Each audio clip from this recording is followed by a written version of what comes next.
Assalamu everyone. Good afternoon, everyone. Please hang tight. We're going to start soon.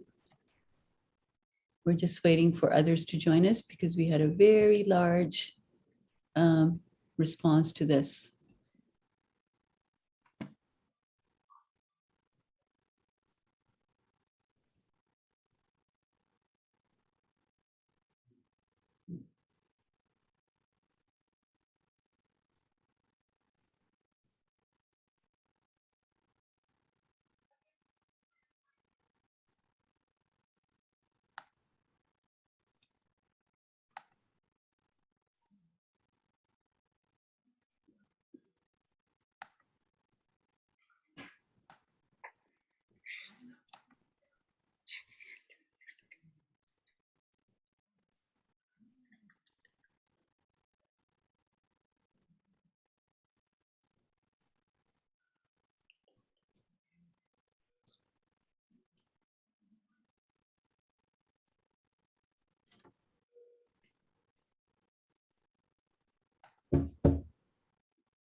Thank you for your patience. We're just waiting for a few more people to join us, and we will begin momentarily.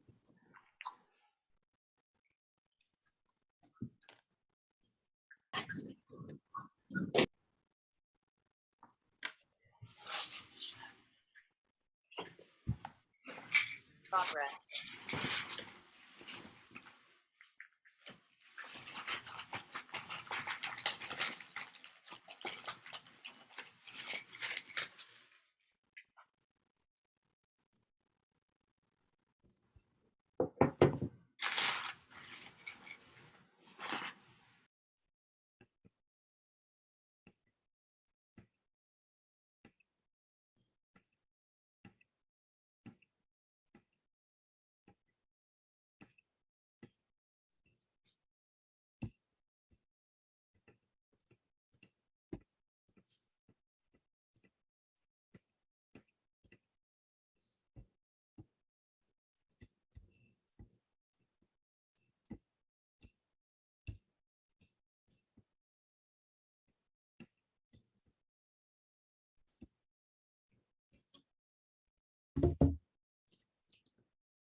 Assalamu alaikum, everyone, and good afternoon, good morning, depending on where you are in Canada.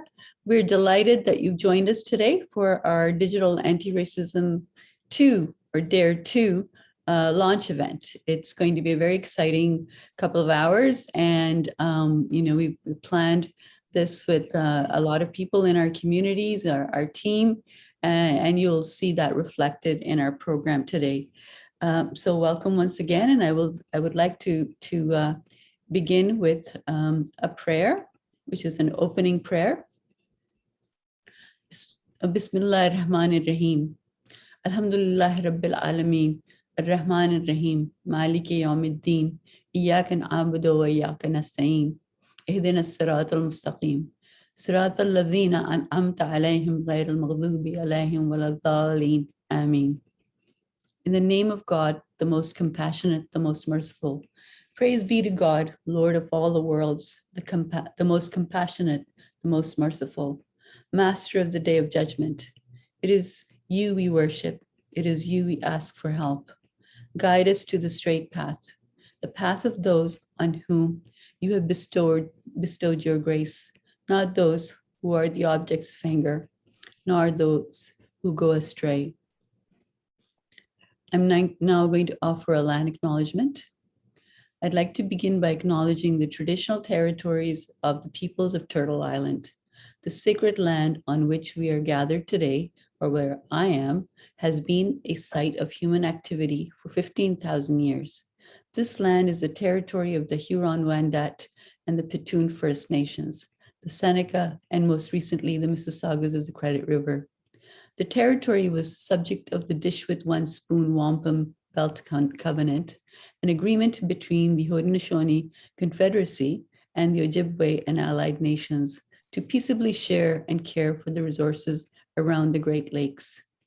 Today, the meeting place of Toronto is still the home to many Indigenous peoples from across Turtle Island.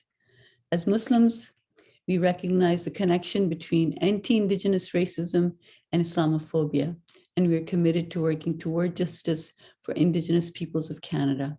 So I am addressing you today from Toronto, from Turtle Island, and I would now like to ask Elder Irene Compton.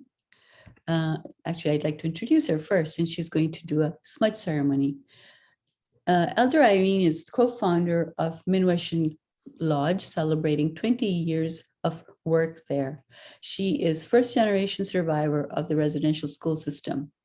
Her work at the lodge supports women survivors of lethal violence, assisting them with safety plans, stabilization, healing, and employment and education achievement. Irene is a keeper of the stories of Minwashin's Sacred Lodge, which connects Indigenous women to their culture, identity, and empowerment. Irene, Elder Irene, I invite you now to do the smudge ceremony. Thank you.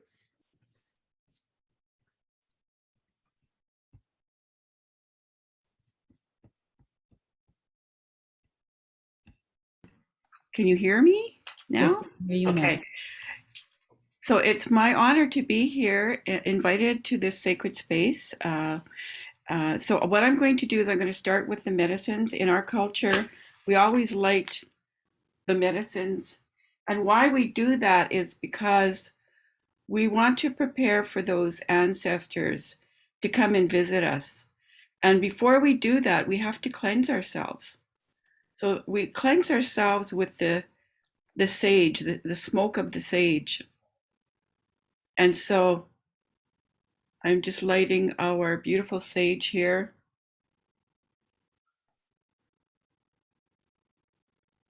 So this is our beautiful sage, and the smoke is what we cleanse ourselves with. So what we do in our culture is we cleanse our mind so that we'll have clarity and understanding. We cleanse our ears so that we will listen with intent. We cleanse our eyes so that we will see good things. We cleanse our mouth so that we will be respectful and say good things. And we cleanse our heart so that we will make that heart and that mind connection. And we always cleanse our tummy, and that's where all your emotions sit. Whenever anyone says, I have a gut feeling, that's what they're talking about. They're talking about their seat of their emotions. So we cleanse all those emotions to come together today, because we want to be grounded to our Mother Earth, and we want to be present for one another. So with that smudging, we invite those ancestors. As soon as we light that smudge, they come, because they always want to visit us. Your ancestors want to visit you. So this is a way of them getting that chance to do that. So I'm going to sing the eagle song, and the eagle is the one that flies closest to the Creator. And that's why we put our prayers on the wings of that eagle, because we want Creator to either help us with something, or if not help us with something, we just want to thank Creator for this beautiful life that Creator has gifted us. So I'm going to do 4 rounds. I'm going to start with 4 honor beats, and then I'm going to teach you the chorus. You don't have to sing if you don't want to, but the chorus is when I want you to think about your own prayers and putting your own prayers on the wings of that eagle.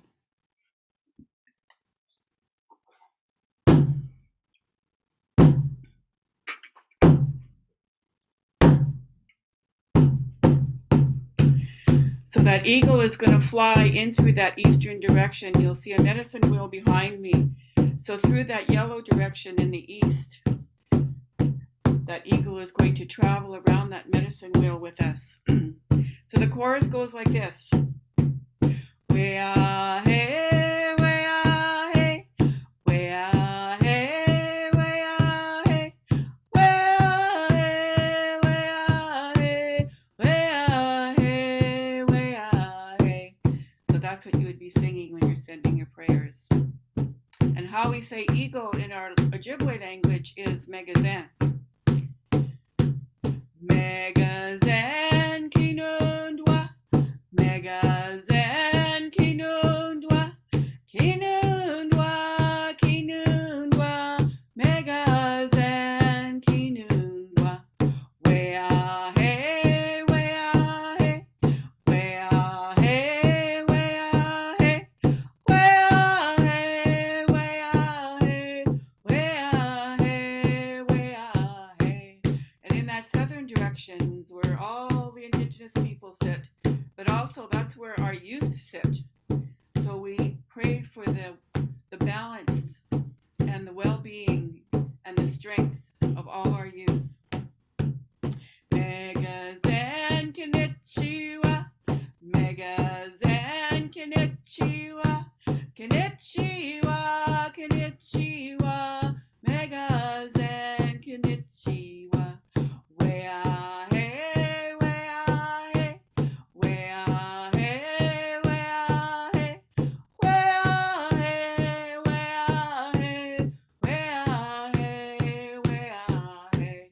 And in that western direction is where the bear sits. And the bear is all about courage and all about protecting the vulnerable and being good with the people. Megazan kiwagama, megazan kiwagama, kiwagma, kiwagma, megazan kiwagma. Wea hey, wea hey, wea hey, wea hey, wea hey, wea hey, wea hey, wea hey. And in that northern direction, that's where all our ancestors sit. So we welcome them into this gathering today. And we're also going to say thank you to that eagle. Megazan chimiigwech, megazan chimiigwech, chimiigwech, chimiigwech, megazan chimiigwech. Wea hey, wea hey, wea hey, wea hey, wea hey, wea hey, wea hey, wea hey. Woo, I hope you felt that. I sure felt that presence of that eagle and the sacredness and the safety of this gathering today. So I'm going to talk to you about anti-racism and truth and reconciliation. So I'm just checking my time here. Okay, good. So like I said earlier, the medicine wheel for us is our instructions for life. And in all the cultures of the world, in that eastern direction, that's where all the Middle Eastern and all the Asian nations sit. And in that southern direction is where all the indigenous nations sit. And in that western direction is where all the Black nations sit. And in the northern part of the medicine wheel, that's where all the white nations sit. And you'll notice that this medicine wheel is in 4 quadrants, and that each quadrant is equal. So that's the teachings of our medicine wheel, that all these nations on Mother Earth, we are all equal. And so it's really important that we understand that. And that's what we're striving for here today, is equality and a sense of belonging and being included in our new home. So also in those directions, like before the newcomers came to Canada, and this goes way back, I mean, right to the 1600s when, Champlain went down the St. Lawrence River and discovered what he thought was India. And so that's why we have our name is Indian. And they called us Indian because they thought they landed through to India, the pathway to India. And so I mean, there's lots of, that's a big misconception. Now we know today that we are the indigenous people of this land, and there's 152 nations and 152 different dialects. So we are very, very diverse in our, in even in our nations. There's just not only First Nation, Inuit, and Métis. There's 152 different dialects and languages of the people across Canada. So with Truth and Reconciliation, this is the teaching tool that I use when I talk to people, because in your culture as well, I'm sure that you have different sacred tools that you use. It could be the Quran, or it could be, I'm not that familiar with Muslim culture, but I'd sure like to learn and understand. And that's the really most important thing, is if we understand people and who they are, we can and do these things in safe spaces. We can come to an understanding, and we can come to that tradition of love. When we understand, we can understand that tradition of love and being included. So I am sure that in your own cultures that you have your own ways of connecting to Mother Earth, and your own ways of connecting to one another as community. And I'm sure there are teachings in your nation that are very respectful and inclusive. And that's what people don't understand and don't see as a whole in Canada. They make judgments, and of course the media just stereotypes a lot of things. And so it just makes things worse. And so I think that by having this event today, you are breaking down those stereotypes and breaking down those myths and doing your outreach, which is really important, because you have to do that outreach to the masses. You have to do that outreach to every nation that lives in this country, all those 4 nations, for them to come to understand and love our newcomers. And so it's really important that we take our teachings and we share them with other nations. I've sit in many committees, and right now there is so much anger. We had a committee meeting with the police. They were just doing their budget for the city of Ottawa. And I mean, in that gathering, there was a lot of people that were very negative. And that's because the media portrayal of the police. Not to say that, the police do not practice brutality, but also to say that there's another side to them. There is a caring and sharing side that I know, because I sit on those committees, and they are really trying to move forward with reconciliation. And it's, I'm trying to think of the word right now, but inclusion and equity. They're moving towards that in all that they do. So, at some of these gatherings, I mean, there's always going to be people that are negative, and they even crash our meetings and say terrible things, and they just spoil the energy of that meeting. But we still have to acknowledge and stand up and, gather ourselves again after some of these interruptions, and then we move on. And that's why, when you have somebody to open up your meeting, that and invite those ancestors in, those are the ancestors that are going to be sitting with you and keeping you safe. And you can always connect to them in that way.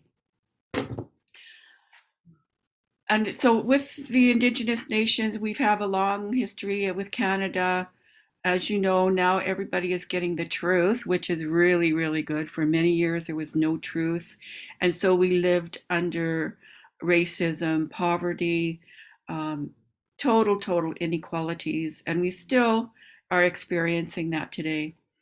My mother went to residential school back in the 1920s, and that's when, Indigenous people had absolutely no rights at all. And so I'm really honored to have witnessed in my 6 decades of life here the change. She would have never, she would have never been able to comprehend that someday Canada would apologize for its wrongdoings to the First Nation, Inuit, and Métis of Canada. That took like 150 years to come about. So even in your own journeys of truth and reconciliation, know that it's going to take a long time, and to be patient, but also to persevere and stand strong in your beliefs. Stand strong in who you are as a nation, because in your culture, everything you need is in your culture. That's what our elders tell us. So I am sure it is the same for your culture, that you retain your languages, that you retain your ways, that you walk with pride in the world. And so, it's really important that we understand that it takes time. And so now that truth and reconciliation, that we had to start with the truth. Residential school survivors had to come forward and tell their stories. And through those stories, that's where the healing comes. And I'm sure you have your own stories to tell and your own healing to share with the world. And so with that truth and reconciliation, and then absolutely tons and tons of research, we had to get the stories right. Not only the stories, but the history. We had to get it right so that we can move forward in our own truth.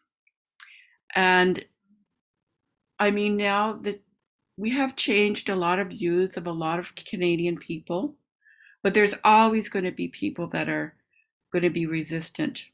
And that's because to me, they are unhealthy people. They haven't understood their own cultures and their own healing in their own cultures. Maybe they don't even connect to their culture. So it's really important that we acknowledge this, connecting to our culture in a really profound way, and going into those spaces and teaching each other. It's really important we teach each other about our different cultures, because when we understand another culture, there's so many similarities in the teachings. I mean, love and kindness and taking care of the women and children and taking care of our land. I mean, it's so embedded into every culture on this planet. So I encourage you to connect to those most important things. And so that's been the kind of journey of our Indigenous nations through truth and reconciliation. And right now we're moving into that reconciliation phase, and we're still continuing with the truth because there's still a lot of survivors telling their stories. But we're welcome into those spaces to talk, which is really important. We're welcomed in the hospitals, in the justice system, all those systems, the children's aid system. So we're welcomed into those spaces now. And so that's how we change the world, is one gathering at a time. So that is my message to you today. And it's been a real honor to sit in your circle, and I'm going to stay for the whole thing because I want to learn everything. So Chimi Gwech, thank you very much. Thank you, Grandmother Irene, for those really, really beautiful and worthwhile lessons and messages. Because oddly enough, this whole launch that we're doing in the campaign itself is all about storytelling and healing. So you'll hear more about that. I'm going to go. Thank you so much. That was just beautiful. I'm going to go over our agenda very briefly. So you just heard from grandmother Irene, where she talked about racism and reconciliation. And I thought it was really important when you talked about, starting with the truth, and we're still receiving the truth and absorbing it and processing it. And then of course, moving on to reconciliation, but we'll be encountering many more truths as we reconcile. So thank you. So I'm going to give you a very brief introduction and overview about our Digital Anti-Racism Education 2 project. And then Kimia Gomeshi is going to share some preliminary data with you about the phase 1 train the trainer workshops we did, the evaluation results there. And then Amira Elghawaby is going to talk to you about why Islamophobia impacts us all, why it's really important for us to learn about it and do something about it. And then we're going to have 2 wonderful presentations from our artists, Samir Abdullah and Yasmin Saeed, after which Firdaus will tell you about our Hate to Healing social media campaign and our launch that's happening today. And then you're going to be waiting for these incredible videos throughout the campaign. And Yasmin Kanji, who's been the creative director and filmmaker for the Hate to Healing video series, will speak to you briefly about the work. And I'm going to pass it on to Zahra Grant, who will introduce you to our featured storytellers. And they will share their stories. You'll watch their videos, and then there will be a panel, followed by closing remarks by our wonderful president, Nina Karachi Khalid, and our grandmother, Irene Compton. So that's our agenda for today. I know it's packed, and inshallah, God willing, we'll get through it on time. Okay. So I'm going to tell you very briefly about our Digital Anti-Racism Education Project. You will be able to get more information about the project and its contents and its various resources on our website. So please do visit our DARE2BeAware.ca website for more details. And I'll just go over some of them with you now. Next slide, please. Okay, so why did we launch this project? Why did we launch the DARE2, the Digital Anti-Racism Education Project number 2? Well, the truth is that there are increasing rates of violence against different groups, including Blacks, Indigenous peoples, Muslims, and the attacks against Muslims have been quite prominent. Their increase is remarkable. So there is an increased rate of online hate, particularly directed at Muslims. And that's because of misinformation, disinformation, and a lot of hate that is spewed online. And of course, that then once people see it online, they start acting on it in the streets, or by attacking in their car, murdering people. So really, we've seen those kinds of things happening more and more. We hear every week about young women, Black Muslim women who are visibly Muslim, being attacked in the streets, whether it's in Calgary, Edmonton, or Hamilton, or in shopping malls here in the GTA. So we've seen an increase in racism and discrimination and the number of hate crimes in the country. And that's why we thought it was very, very necessary for us to address this. And because so much of it begins online, we thought we should focus on countering hate online, but also educate people about what Islamophobia is all about.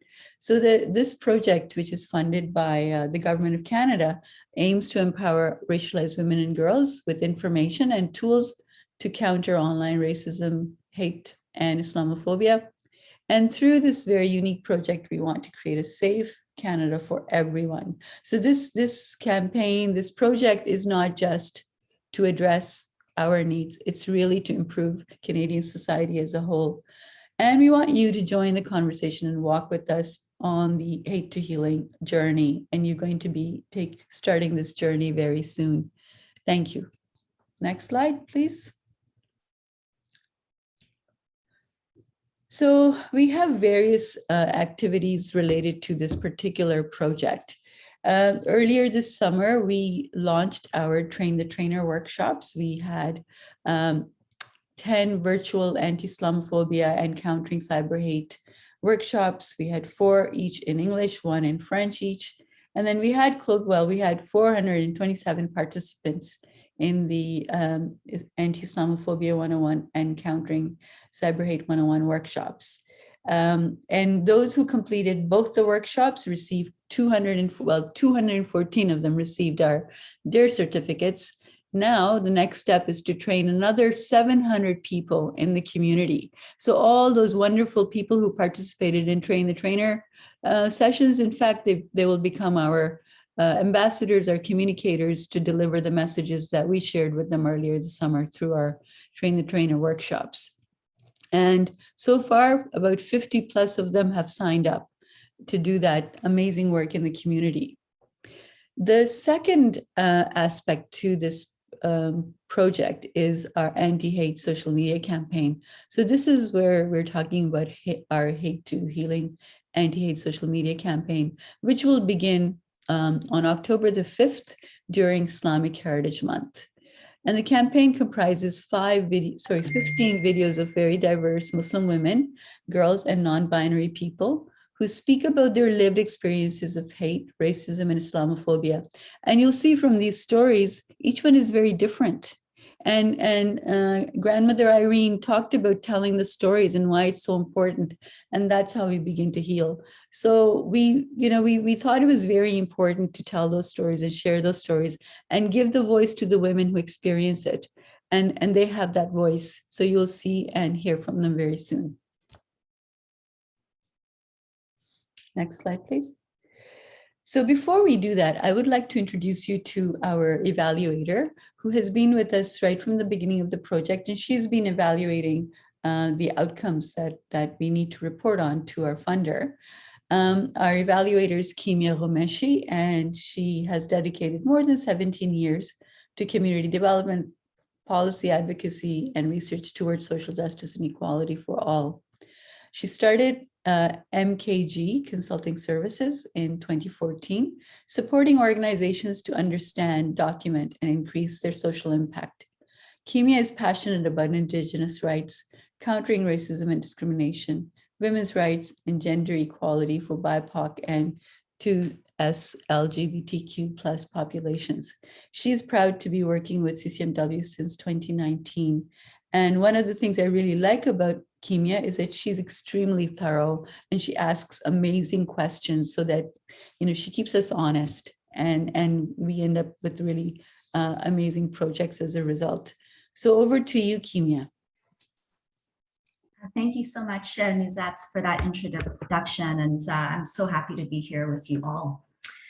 So as Nizat said, I'm just going to present some high-level results from our evaluation of the Phase 1 Train the Trainer workshops.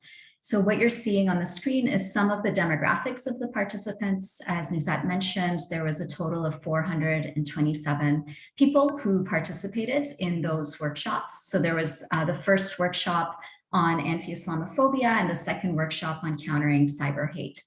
So a total of 427 people participated, and the vast majority self-identified as women, and there was a great balance in terms of age amongst participants.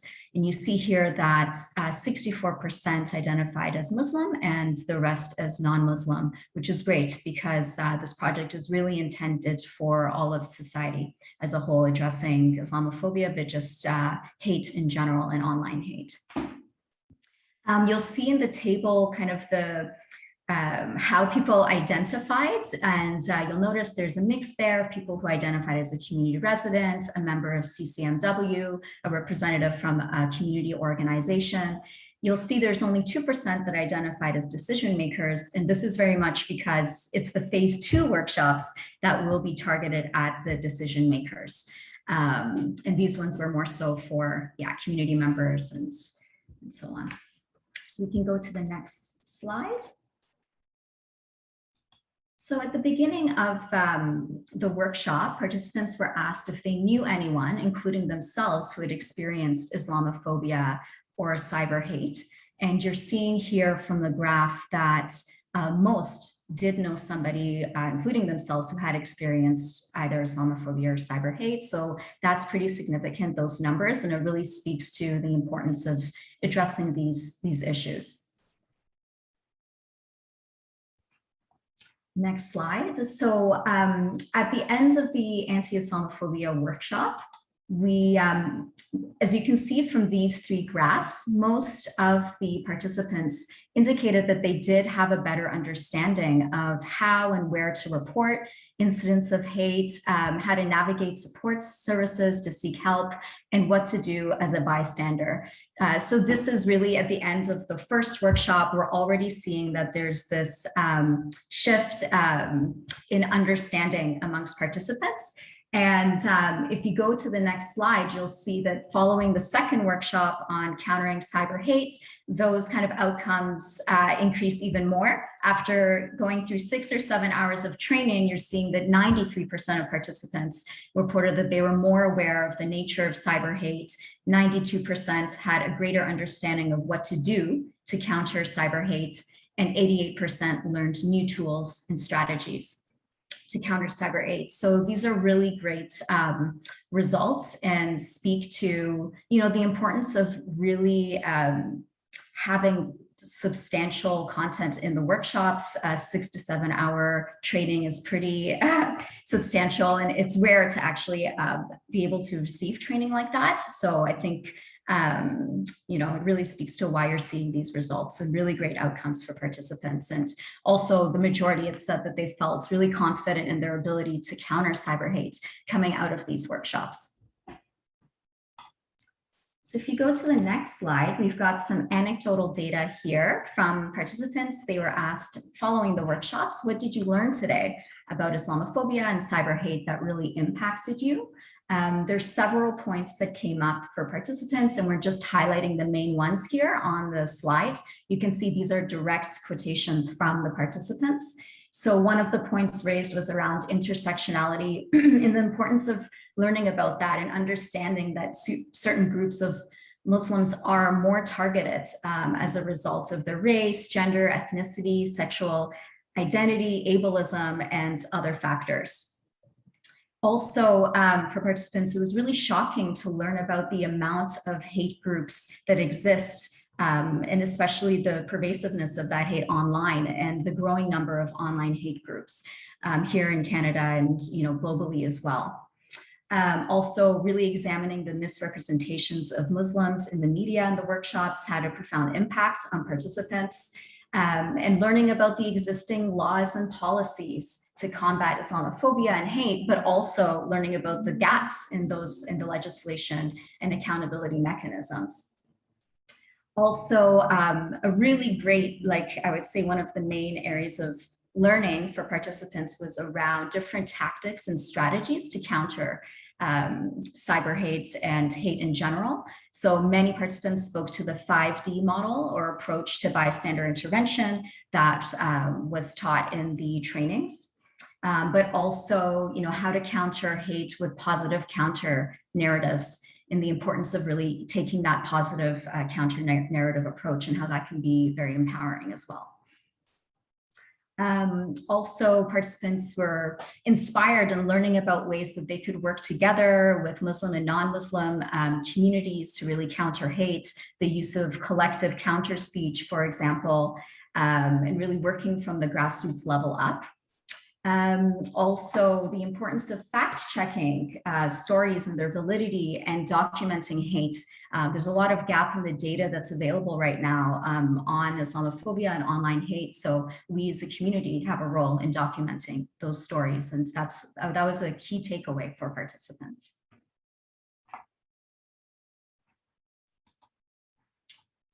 So then again, following the workshops, participants were asked one thing they would do differently to counter cyber hate. And there was really 5 key areas that, that the participants spoke to, and it was clear from their testimonials that what they had learned had inspired them to take more concrete actions moving forward. So first, using the tactics and strategies that they had learned to counter hate, both individually and collectively. So as I said, the 5D model and using counter narratives and so on.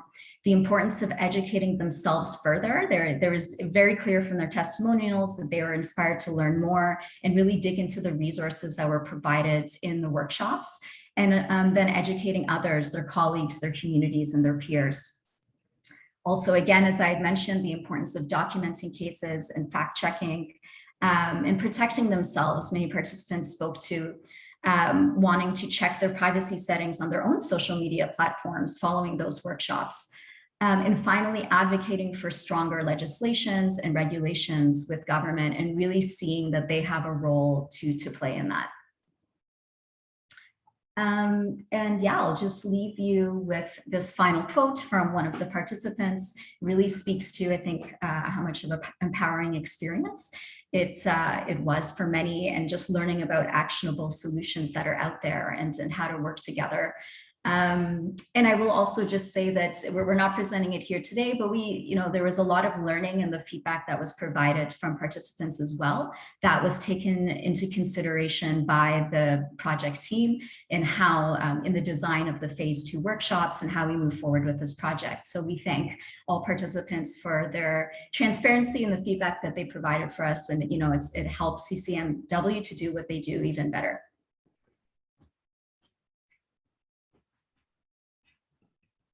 Thank you, Kimia. I'm just going to remind everyone that we have renamed our colleague Iman as questions.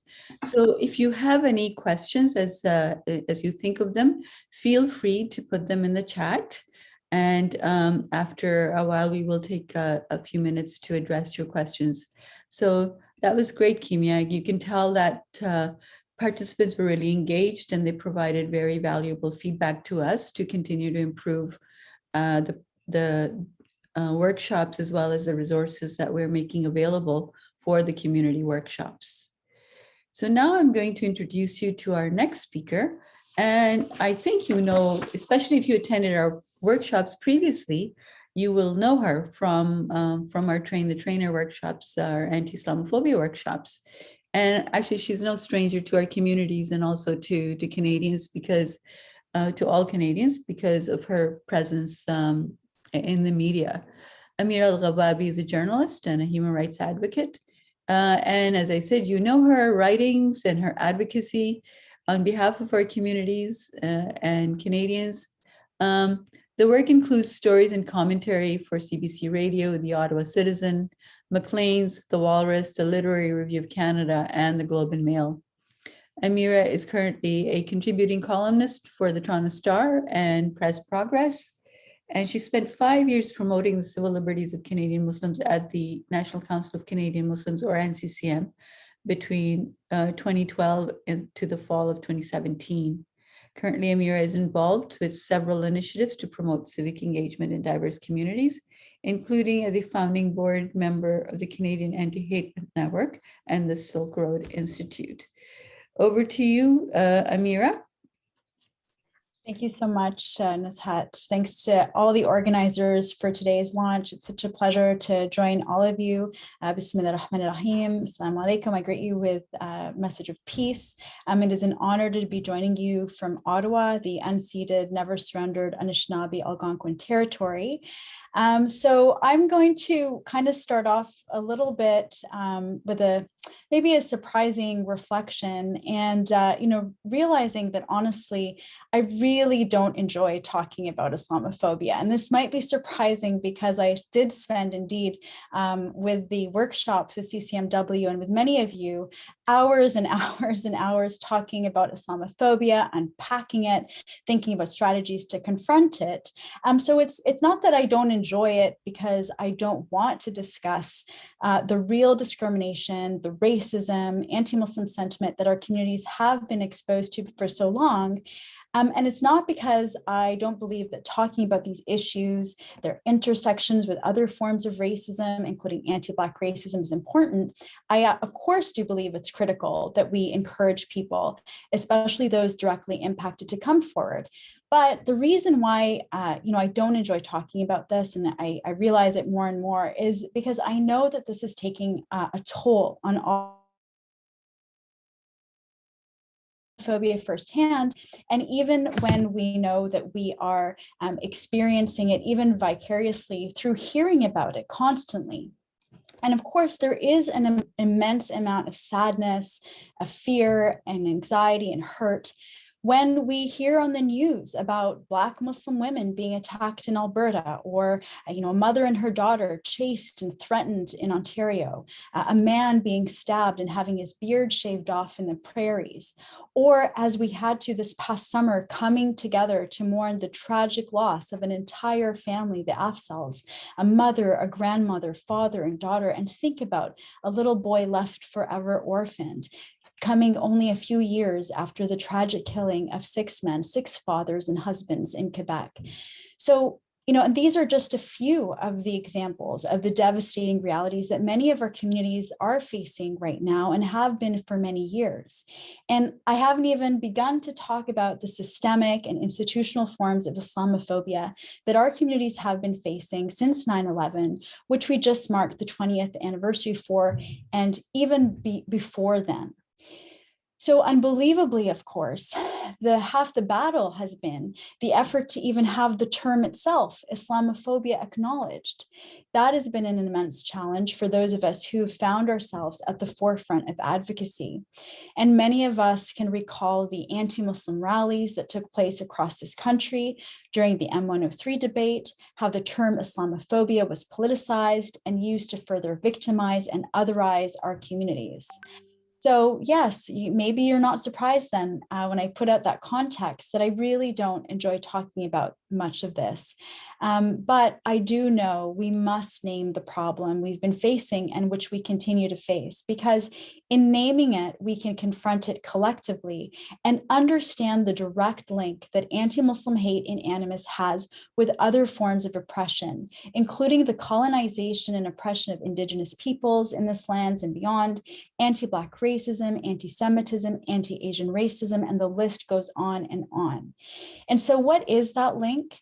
It is the dehumanization of the other, those who are not part of the in-groups. And currently we're seeing growing polarization happening across the Western world, including here in Canada.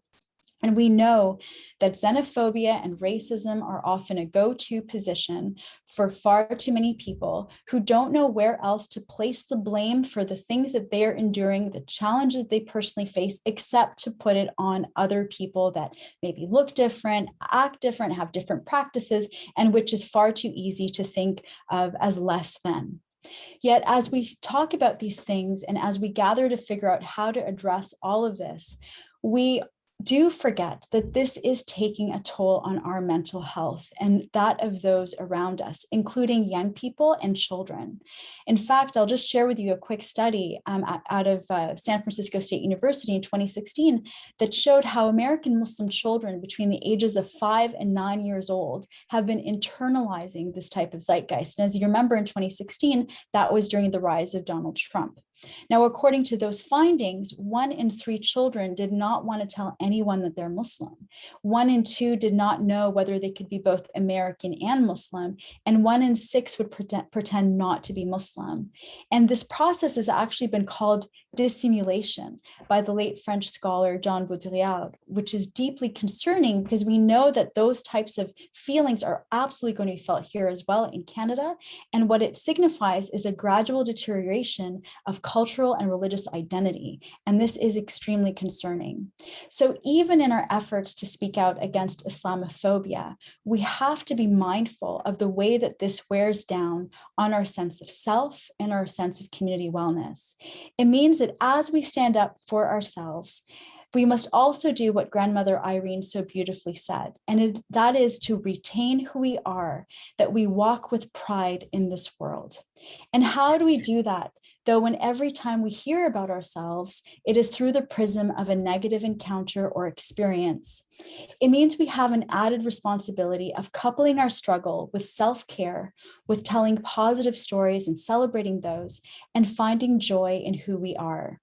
Just as grandmother Irene pointed out how there are unhealthy people who we will never get through to, we cannot solely focus on those negative frames that they put us in, because we inadvertently reinforced a frame that we don't want nor deserve.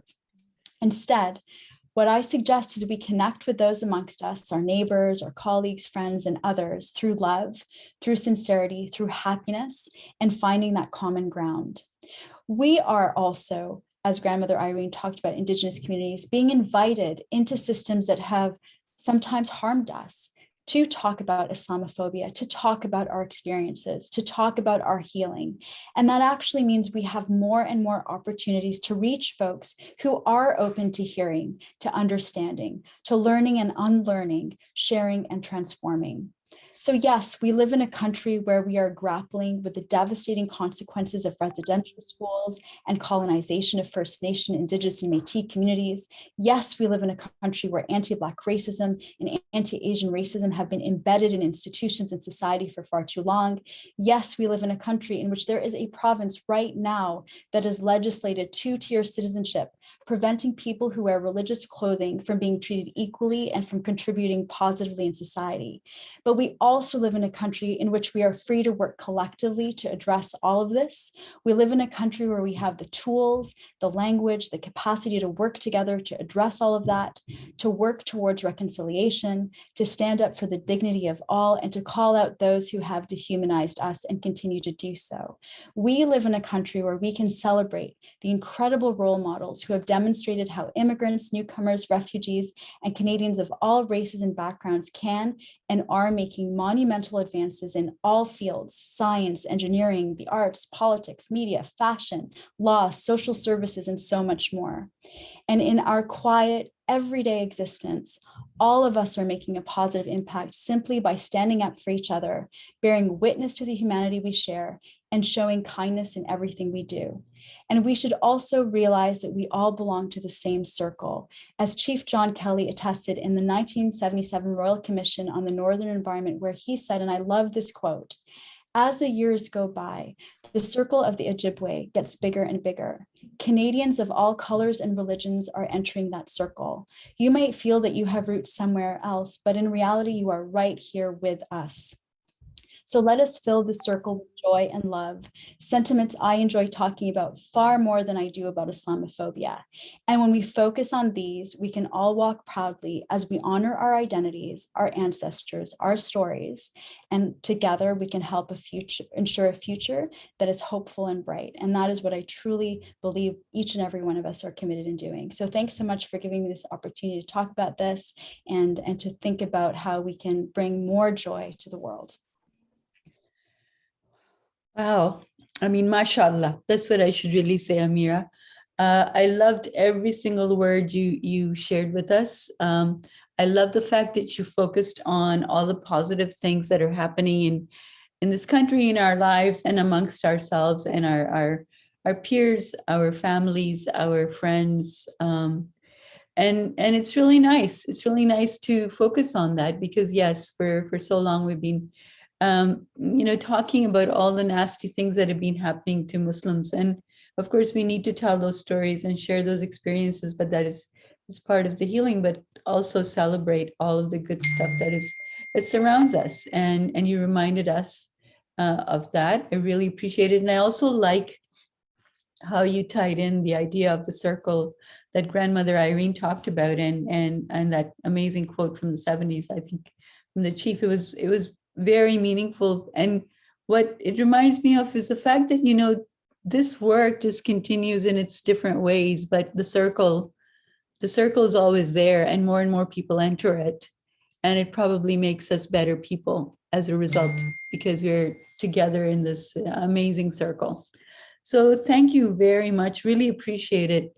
Now it gives me great pleasure to introduce you to our first spoken word artist, Samir Abdullah. Samir is a young Black man who lives in Regent Park. He's a business student at Ryerson and hopes to make a big change in his community, which is greatly impacted by gun violence and black on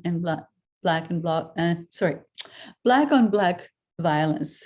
Samir writes poetry to express himself and wants to work to keep his community safe and provide them with meaningful job opportunities. He's performing a rendition from one of his favorite poems for us today. Over to you, Samir. Assalamu alaikum, everyone. It's an honor to be joining everyone. My name is Samir. I do live in Regent Park, and Regent Park is a community with a very high violence rate. And recently, this week, a young Black man passed away, and it was really hard on our community. And so it's really important that we stay together and we stay strong.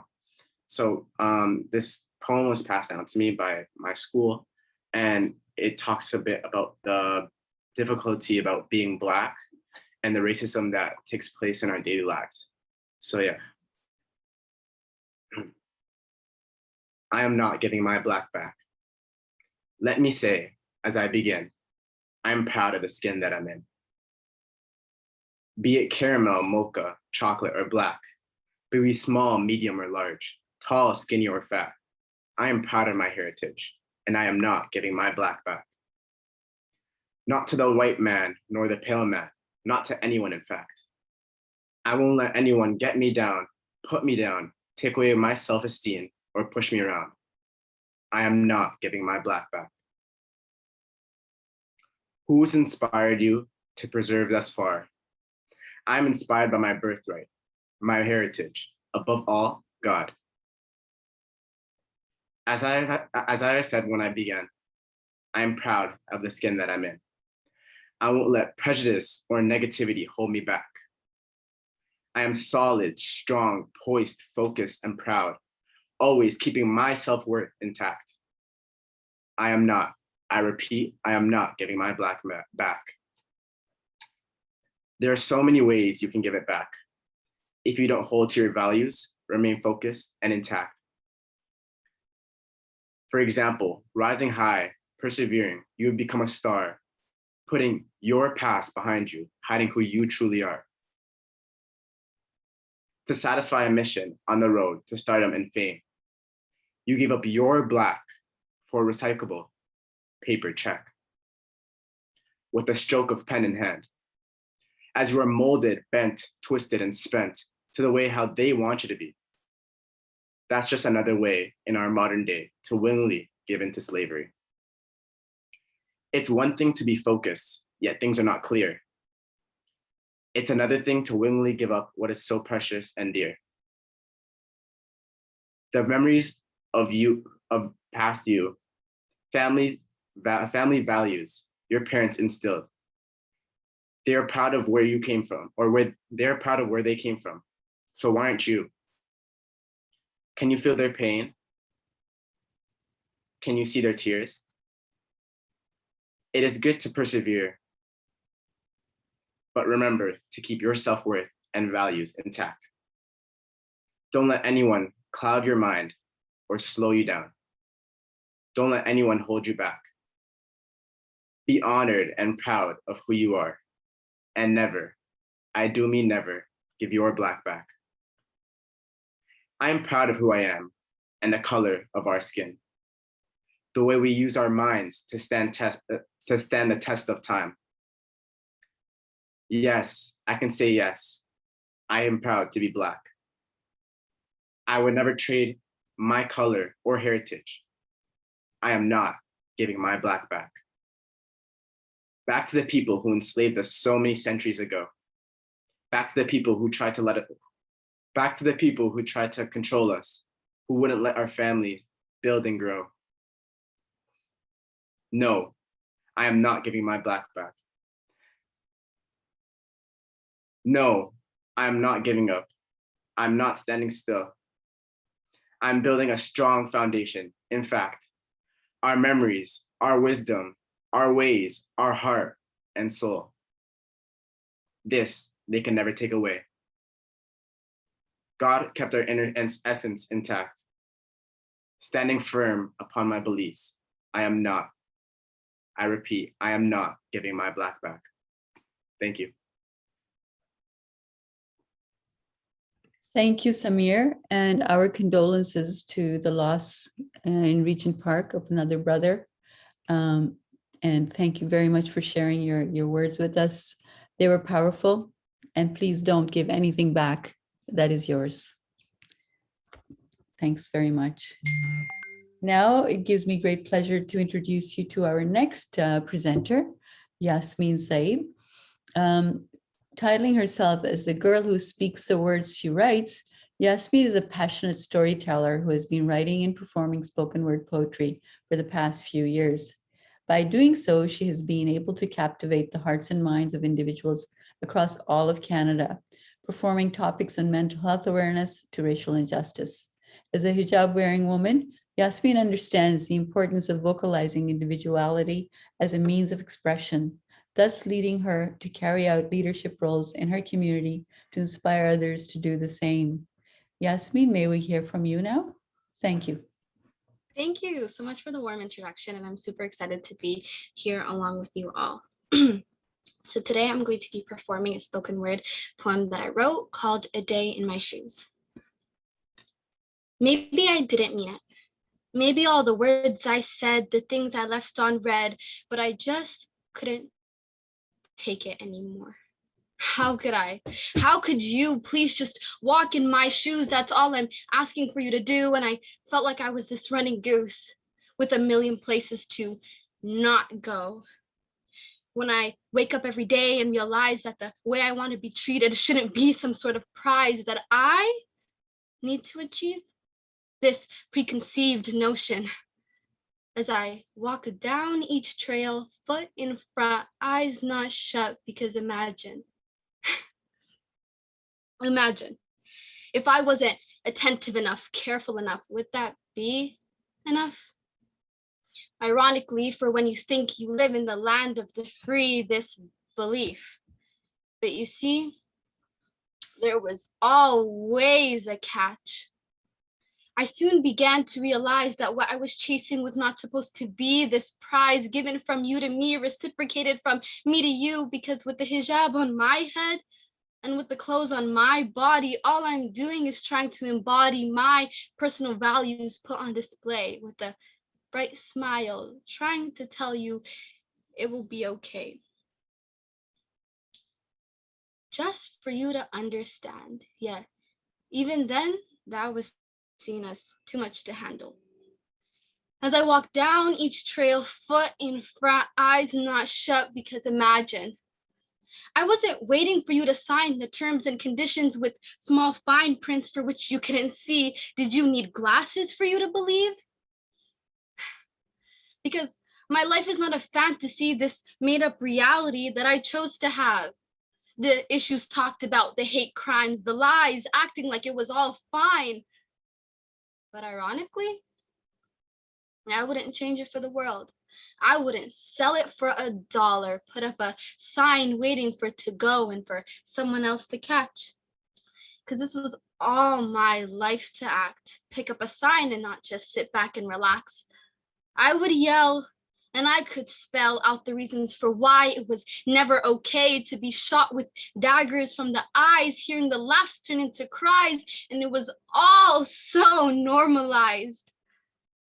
Because with the issues talked about, the hate crimes, I never acted like it was fine, as I knew the truth, saw all the proof. So if you can't understand, that's not on me, but you. As my life as a Muslim may be questioned so that you don't have to accept the truth. So try having to cleanse your lens instead of leaving it cracked and dirty, not letting it distort your image of what you see, which is the real beauty of my life and the life of many like me. As I realize I don't need your acceptance, validation, or esteem, turn a blind eye. As for you, it will always be fine. Maybe I did mean it. Maybe all the words I said, the things I left unread.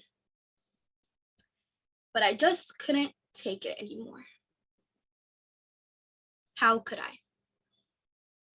Thank you. Thank you, Yasmin. That was really powerful. I don't know how to I don't know how to express, what you were sharing with us, but it was extremely heartfelt.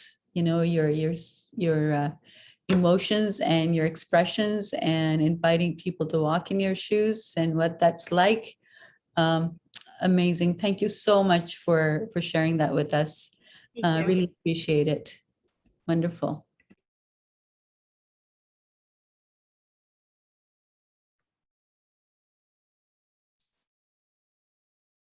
So right now I'm going to turn it over to Firdaus, who's going to tell you about our exciting Hate to Healing social media campaign. Firdaus? Thank you, Nazat, and thank you for all of you for being here today on this amazing Saturday morning, afternoon. For those who know me, I'm the project manager for the D.A.R.E.2 project. And all I can say is that, just like this event, everything about this project has been straight from the heart. So everybody that has been involved, our staff, and I thank all of you. So that's Jasmine, Iman, Zainab, Sufyan, and Nuzat and Nina. I think that we've come a long way from when we started this project. And, this is basically phase 2. Phase 1 was wonderful as well. But phase 2 is also where this journey where we started, where what we knew when the project started was the Quebec mosque attacks. And right since then, to now, we've seen such a great surge in Islamophobia. So I feel that this project is so timely to support all of us, young women, girls, non-binary people, and our larger community with the trainings that we had in the summer, with the trainings that we are going to have in fall. But I think that as Elder Irene told us, and as Nuzat told us, that, these stories have so much good power. And, the good power, not only to kind of heal, but also to share and to make community and camaraderie. Because, as I was going through this project, as we reached out to women and young women and girls and non-binary people to share their stories, those, incidents of racism that sometimes as immigrants, we don't even recognize that these are racism incidents. These are directed to us. These are so subtle. These can be microaggressions sometimes.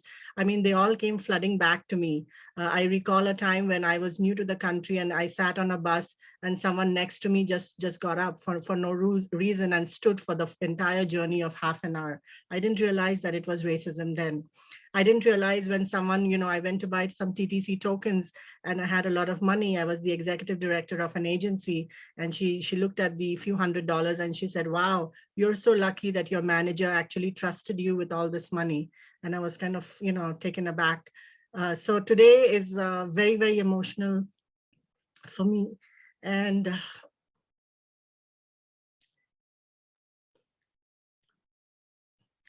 I just want to say that as we reached out to women and girls to share their stories, each story was so powerful. There was so much courage. Some of them had faced hate attacks on the bus, on SkyTrain. Some had their hijab pulled off. Some actually faced institutional racism. Some have had their kids face racism in school. So I applaud all of you. So we have 15 stories, 15 videos that will be unveiled from October 1st, which is Islamic Heritage Month. Each story, like I said, is unique. Each experience is personal.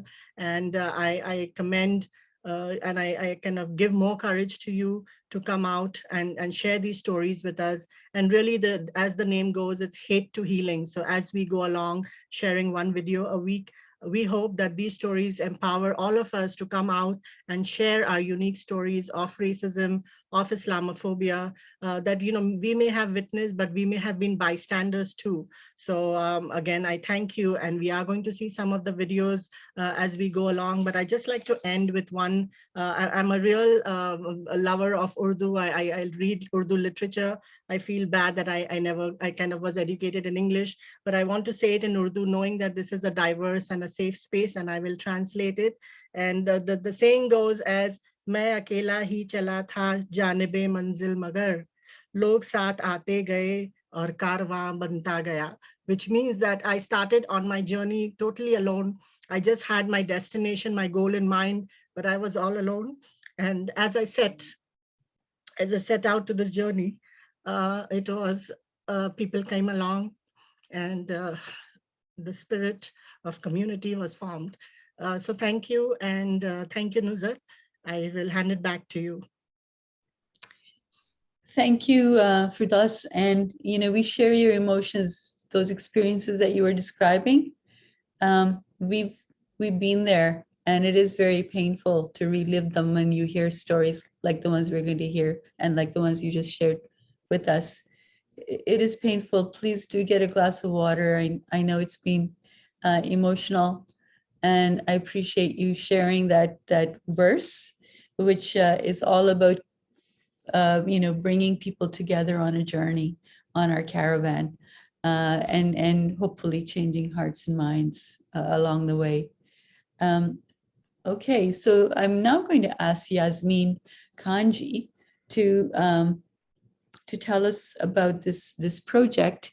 And I think we have a promotional video just to introduce you to this project before Yasmin speaks. Go ahead, please.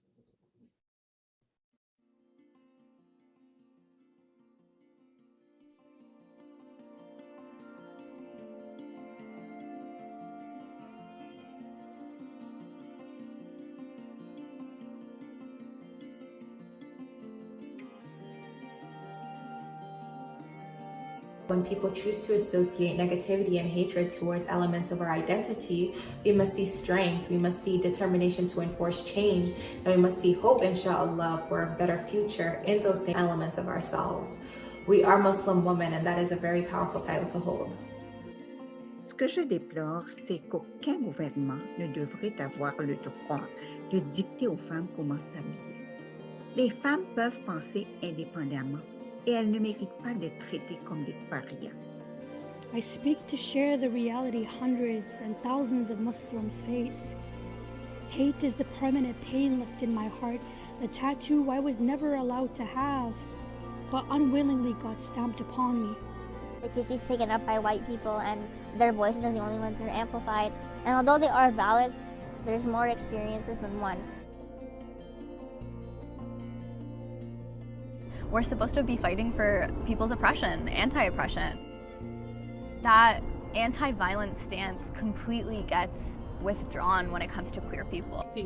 That with us speaking up, that the leaders within our community and also outside of the community will listen to us.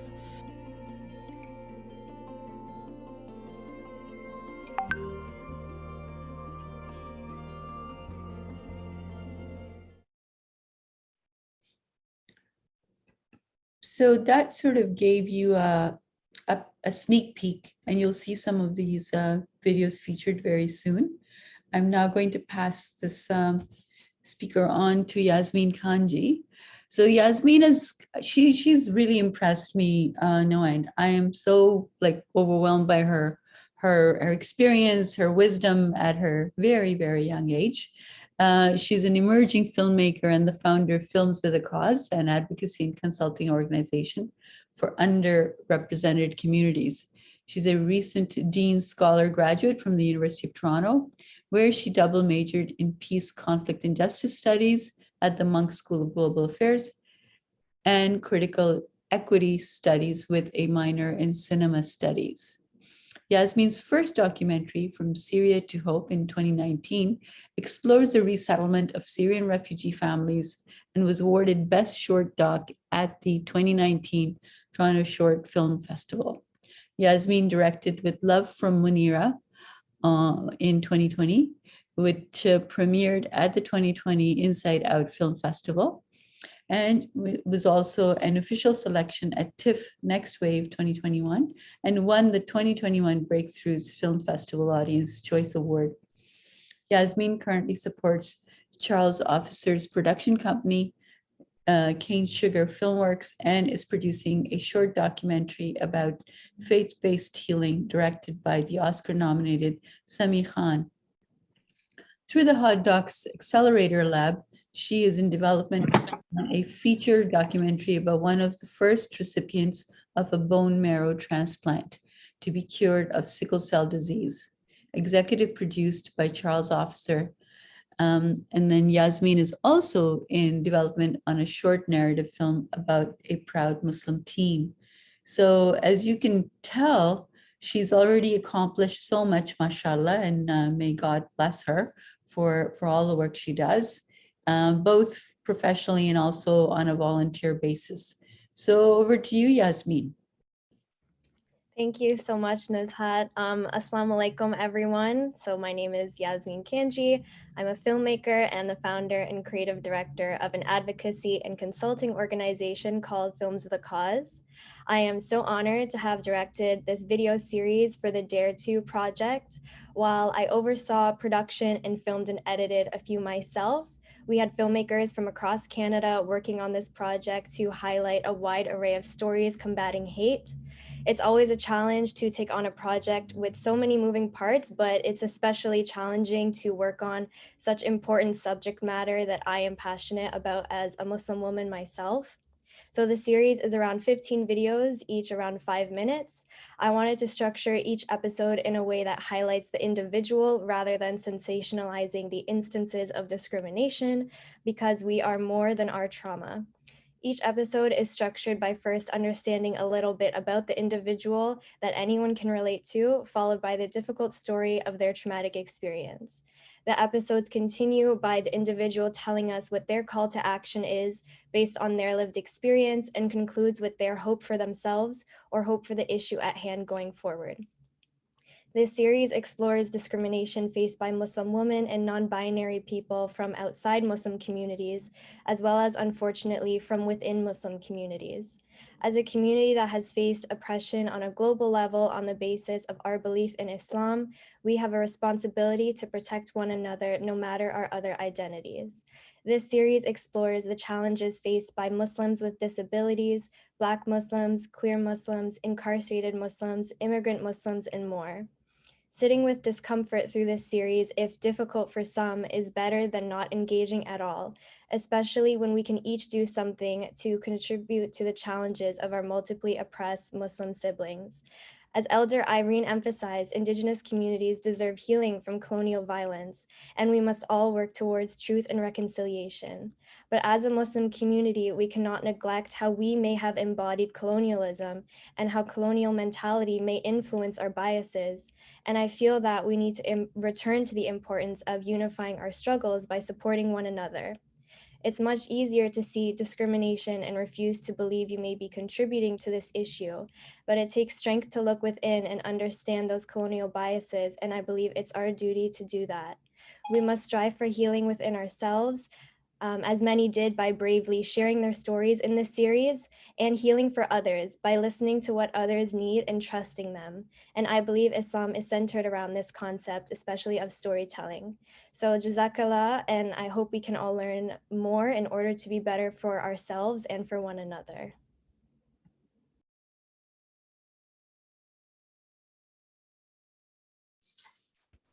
Thank you, Yasmin. I'm going to now introduce you to our next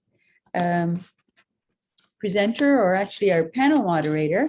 And many of you, of course, know Zahra. Zahra is actually on our board, Canadian Council of Muslim Women. And she also, loves to actually bring out her inner Oprah. So you'll see her in action very, very soon. Zahra Grant was born and currently resides in Toronto, in Takaranto, and is of Malaysian and Trinidadian descent. She was raised among a community of predominantly Afro-Caribbean Muslims of the Shia madhab, who she credits for her early awareness and understanding of anti-oppression, racism, sexism, and bigotry. Foundational to her identity as a Muslim woman is her commitment to ongoing work of community building and healing rooted in justice and liberation. As I mentioned, she is a board member of the Canadian Council of Muslim Women and has been involved with multiple community organizations such as Black Muslim Initiative, Black Canadian Muslims, and the Women's Mosque of Canada. She's also a mother of 3 children with hopes and intentions that her greatest contributions to social change in the way she raises her children. And I'm going to ask now that Zahra join us. But before I do that, I do have to tell you that I've known Zahra's children since the very beginning, and I love how they're growing. And mashallah, it's through her amazing upbringing and her family that they're just growing beautifully. And we love to see them grow and contribute to Canadian society in the way that you hope they will, Zahra. Over to you. Thank you so much, Nazat, and assalamu alaikum, everyone. Thank you for that wonderful introduction, and thank you all for being with us today. I'm truly humbled to be able to share in this powerful space with all of you. And I'm really looking forward to engaging with our panelists, who were some of the participants, as we mentioned, in the storytelling aspect of this project. They have shared with us some powerful anecdotes of their histories and the different ways their identities intersect and have shaped their experiences here on the colonized land of Canada, where we, as much as we want to attempt to deny racism and oppression, are still very much a part of the national narrative. So it's my great honor to introduce them and share with you their powerful stories. I do want to put out there that they're a bit of a content warning. We're talking about some difficult experiences.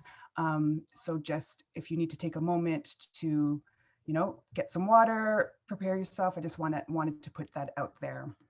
So viewer discretion is advised. So our first video is featuring Maria Bungash, and Maria Bungash is the Education and Outreach Coordinator at Smile Canada, which is support services. She is a second-year commerce student at the University of, I don't even know what that stands for, I'm sorry. But Maria is also co-chair of Holland Bloorview Youth Advisory Council and is a social media influencer who dedicates her time and energy to disability advocacy. And Maria, please, if you want to clarify anything in your bio when you do get to speak, please do so. My apologies. So if we could share Maria's video, please. I've started reading books again, which I haven't done in so long. I spend a lot of time online with my friends, like we're calling and talking because they're all around the world now and in different places. So I've kind of just been at home. Hi, my name is Maria. I work for a Smile Canada, a non-for-profit charity that helps children and youth with disabilities and their families. This is the park of my primary school that I went to for 8 years. This is the school where I met all my childhood friends who I'm still in contact with today. And at this school, I learned a lot about myself and my family, and also about my intersections as a person with a disability who's Muslim and who's a woman. I learned a lot, that I had to be independent, that I had to be self-sufficient, and that everything was kind of in my hands. I learned really quickly that my teachers didn't understand my intersections, that they weren't willing to understand them either, and a lot of times I was left by myself. There were a lot of assumptions made about me and my intellectual ability. I was thrown into special education without any warrant. There was an assumption that because I came from an immigrant background that I wasn't able to study and that I wasn't able to perform at the same level as my other classmates, but I was. And things like that really affected the way I perceived myself and how I thought others perceived me. I remember in the 7th grade, after fighting with my school for so long, we begged for a psych assessment for me to get me out of special ed. And after begging and begging, we got a psych assessment done, and I passed and I cleared as like a normal student. So when I cleared out as a normal student, that meant that they had to take me out of special ed. And I remember how reluctant they were and how they kept saying, oh, this might be just a one-off thing, that, you know, her test scores came out well, but she might not be able to perform this well all the time. And it took so long to kind of get them to understand that, no, my test results were my results and I passed and I can go back into mainstream education. I don't think there's anything wrong with special education. I think there's a lot wrong with how it's run, but I didn't need that extra support and help. And the assumption was made just because I had a disability and just because my parents were immigrants and that I didn't have, you know, private tutors coming to my house. I didn't have like fluent English speaking parents, all that stuff. So they assumed that that's where I had to be because I wasn't the average stereotypical student. And when I passed and I got out, I remember my teachers in the homeroom class still kind of treated me differently. Like I still needed an extra hand, like I still couldn't handle it, but I was performing with good grades for an 8th grader. And I even remember in high school when it came time to pick between applied or academic, my teachers talked me into picking applied because they said I couldn't handle academic. But I picked applied because they forced me, and then when I got to high school, I switched to academic without them knowing. And I think I shouldn't have had to do that to begin with. It really like made me feel bad, and like I didn't like myself for a long time, and I didn't like the way that people saw me, and I got frustrated because I felt like I couldn't change either of those things. Obviously you can't change the way people see you, but you can change the way that you see yourself. But because of the way people saw me, I felt like I couldn't do that either. And I felt like no matter what I did, everyone would see me as someone who isn't able to perform academically, who is not up to par and all of these things. And it made me really sad. And I thought that in high school I would be treated the exact same. And I was to an extent, but I had some control because I learned like to find my voice and to stand up for myself. And when I started to learn to stand up for myself, that's when I realized that I wanted to get into like advocacy and public speaking.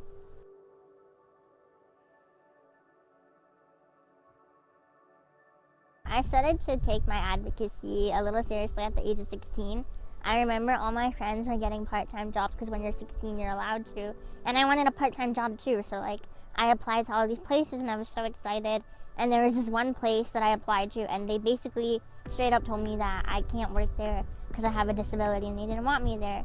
And that's when I realized that I'm gonna have to really fight my battles like 10, 15 times harder than everybody else. So I got in contact with different organizations around the city, like Home Review, and I really wanted to get involved in public speaking and learn more about what does this province offer for people with disabilities.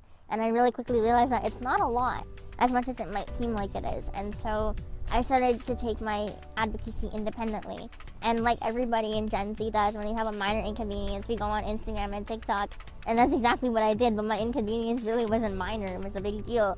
And I started making videos online talking about what it's like to be Muslim, have a disability, be a woman, be a student, be a daughter of immigrants. Yeah, people did laugh, but then they stopped laughing when my numbers increased and people started listening to me and following me, and that's how I got even into working with Smile, because one of my TikToks passed around on Twitter and that's kind of where they found me. And I still am working as hard as I can to get to where I am, and I want to go even higher. A lot of what I talk about is intersectionality because I didn't even realize about my intersections until I got a lot older, and I realized that there was like a word for it and it wasn't just like all these different identities. So I talk a lot about how our intersections affect our day-to-day lives and how they affect the systems that we work in, our jobs, our schools, our homes, our religious practicing places. All of like those things are affected by our intersections, and so I always want to highlight those and make sure people acknowledge that our intersections are very important. Something I wish that my teachers did and teachers would do now is be more culturally aware and responsive of the different people that they're teaching and dealing with.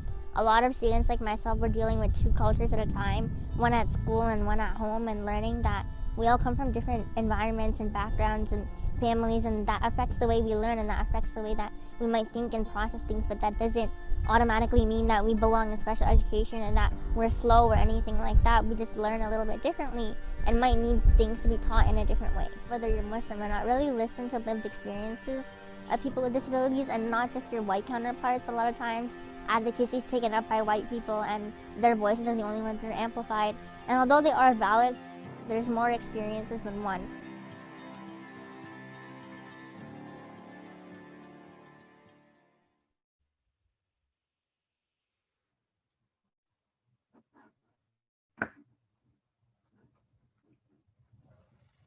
Okay, that was Maria's video, and I believe we got another one being set up, who I'll introduce.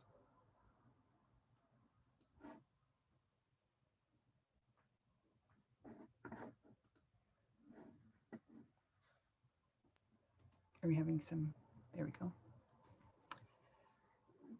So our next storyteller is Sumaya Khamisa, who is an educator, community organizer, researcher, and a queer gender fluid Muslim who uses they, them pronouns. They are currently completing their undergraduate degree at York University for Children, Childhood and Youth Studies, where they specialize in the study of Muslim childhoods within Canadian contexts.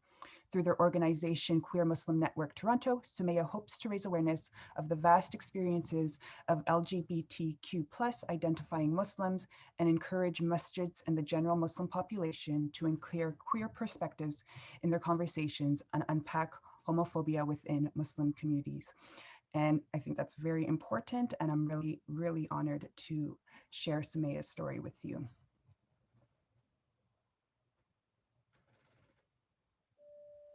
There's a quote from Rumi that says, "The man who does not have time for stories does not have time to connect to God." Hi, my name is Sumaya Kamisa. My pronouns are they, them, and I'm the founder of Queer Muslim Network Toronto. I try to go on daily walks, get some reading in.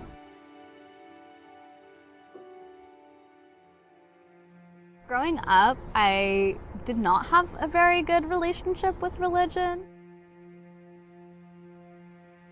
I think that for a lot of people who grew up Muslim, it's kind of like a chore that you have to do. In the first summer of quarantine, I spent a lot of time alone in nature. And I felt Allah for the first time. I feel so calm in nature, I feel so myself here. Living as a queer Muslim puts you in a very difficult position. Every time I leave the house, I want to represent that part of me, but I also want to represent the fact that I'm Muslim.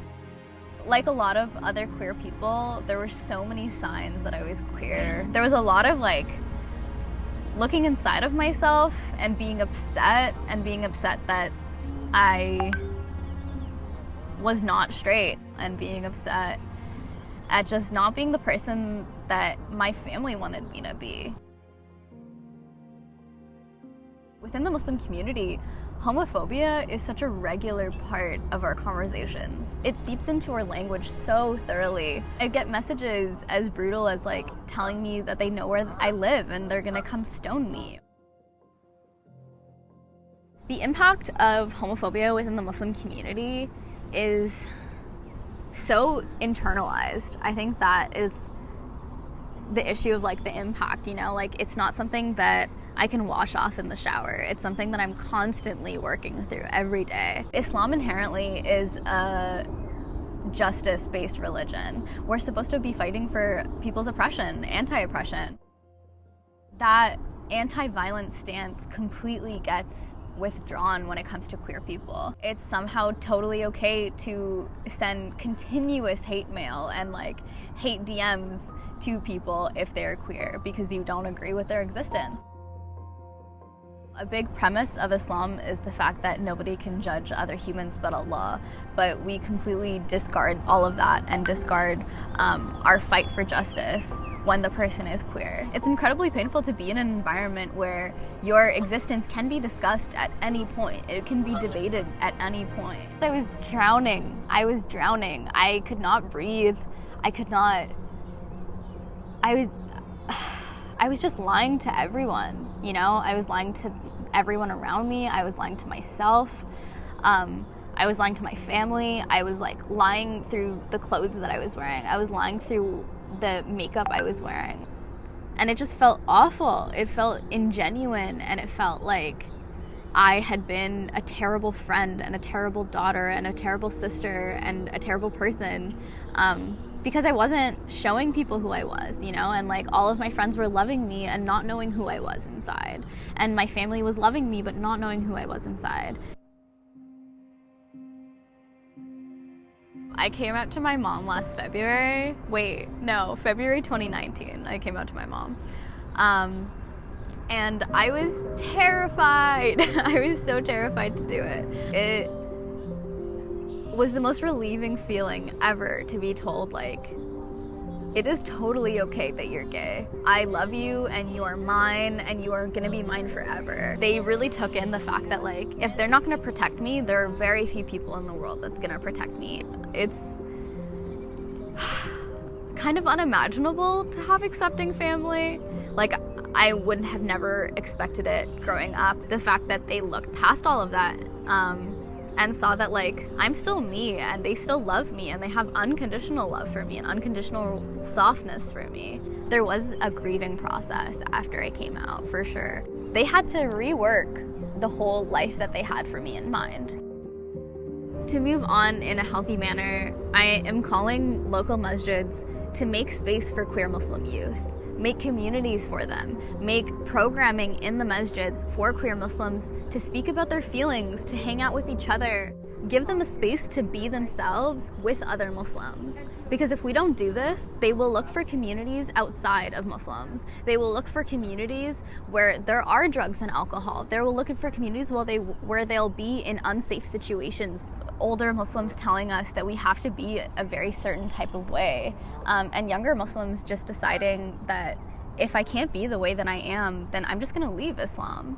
I don't think that that is sustainable for keeping the religion, and I think that pushing people out is not what we should be doing, but rather just broadening what we think a Muslim looks like. We're at the point where it's like we can either open this up or we can lose so many youth. The injustices that are happening to queer Muslims, to Black Muslims, to disabled Muslims. There's so many different people that we are not fighting for, and we can't assume that our battle against oppression is ever going to work if we're oppressing other people and we're benefiting from their oppression. I'm so hopeful for how we are gathering together to fight for social injustice.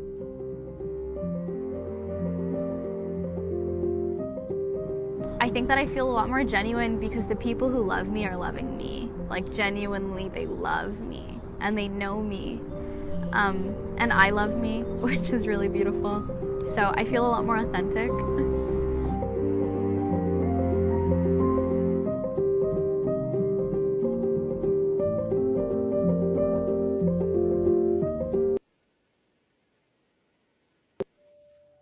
There's a quote from MashaAllah. Thank you so much, Sumaya. And next, I'm happy to introduce Ghaniat Sadiq, she, her, and she is a research and policy professional with a specialization in the intersectionality of community activism. Ghaniat aims to establish substantial solutions to address growing political and social inequity through the facilitation of purposeful conversations with policymakers, institutions, and citizens. These interests are reflective of at HMS2C, which is How Many Steps to Colonialism, a social community founded by Ghaniat that seeks to raise awareness of the injustices faced by Black, Indigenous, and racialized individuals, as well as providing a safe space to share their experiences. She is also co-funded and serves as the president of the Black Inclusion Association, a novel nonprofit that aims to achieve equity and social justice for Black Albertans. Currently, Ghaniat is in 4th year student in the Honors Political Science program and the International Relations program at the University of Calgary. What a powerful woman, mashallah, and very pleased to introduce her video. My name is Ghania and I'm from Alberta, Canada. I'm currently a student and I chose to make today's video because a change needs to happen. The rise in Islamophobic attacks and the specific targeting of Black Muslim women needs to stop. It is fair to classify the racism and Islamophobia in our communities as a recent increase. But it's also important to realize that the racism and Islamophobia has always been there. Specifically, there has been an increase in the boldness of the people perpetuating these acts of violence. There is this lack of fear of repercussion that is directly correlated to the lack of significant action taken by the Canadian government about these attacks against Muslims. Being a Black Muslim woman, I have faced my fair share of racism, sexism, and Islamophobia, and these acts of violence lead to a hyper-awareness of the stereotypes about my race, about my gender, and about my religion that are continuously normalized and perpetuated in society today. With this normalization, a hyper-invisibility also manifests in the sense that people know racism exists, people know Islamophobia is on the rise, people know Muslim women are being targeted, but there isn't a significant enough outcry about these atrocities. It is a hard realization when ignorance is no longer the issue, but rather a growing apathy towards these injustices. The reaction towards the repeat and recurring attacks against Black Muslim women in Edmonton is anger and fear, truthfully. I am angry because no one deserves to be treated like this. No one deserves to be targeted and attacked for who they are. I am privileged enough to have never experienced any threats to my physical safety, but I think there is an increasing level of uncertainty every time I do go to the grocery store, I go to the park, I'm walking with my parents. There's essentially an increasing level of fear every time I'm conducting my life in a public space. And with that, there are changes to my lifestyle, but I think the biggest change is mentally, that I do kind of tell myself today might be the day that someone does try you, someone does something physically or say something threatening towards you, and that has definitely changed my childhood notion that Canada is a safe and welcoming country. My advice to the government and law enforcement agencies to prevent future attacks against Muslims is to actively listen. If Muslims are telling you that they are not feeling safe and they are not being consulted, therein lies the major issue. The lack of consultation of Black Muslim women and failure to listen when they are tokenly consulted is what manifests cursory solutions to a growing epidemic of anti-Black and anti-Muslim hatred that is systemically rooted in Canadian society. My message to sisters in Edmonton and Canada is that when people choose to associate negativity and hatred towards elements of our identity, we must see strength, we must see determination to enforce change, and we must see hope, inshallah, for a better future in those same elements of ourselves. We are Muslim women, and that is a very powerful title to hold.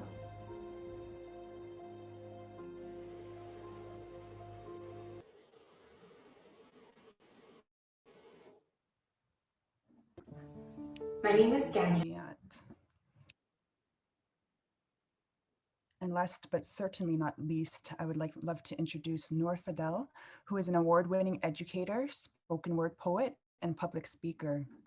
A believer in the enormous opportunities that education and social advocacy provides, Noor inspires students, educators, and communities with her conviction that everyone has a right to live unapologetically, and achieve their dreams. Drawing on personal experiences, Noor examines the role of race, culture, trauma, and mental health through student and racialized women's experiences in Canada. An impassioned and dynamic speaker, she incorporates creative statements into her work, such as spoken word poetry and audience collaboration. Noor is pursuing an Associate of Arts degree in Peace and Conflict Studies, and she is known for her unique combination of down-to-earth authenticity and inspiring eloquence. And inshallah, let's present her video.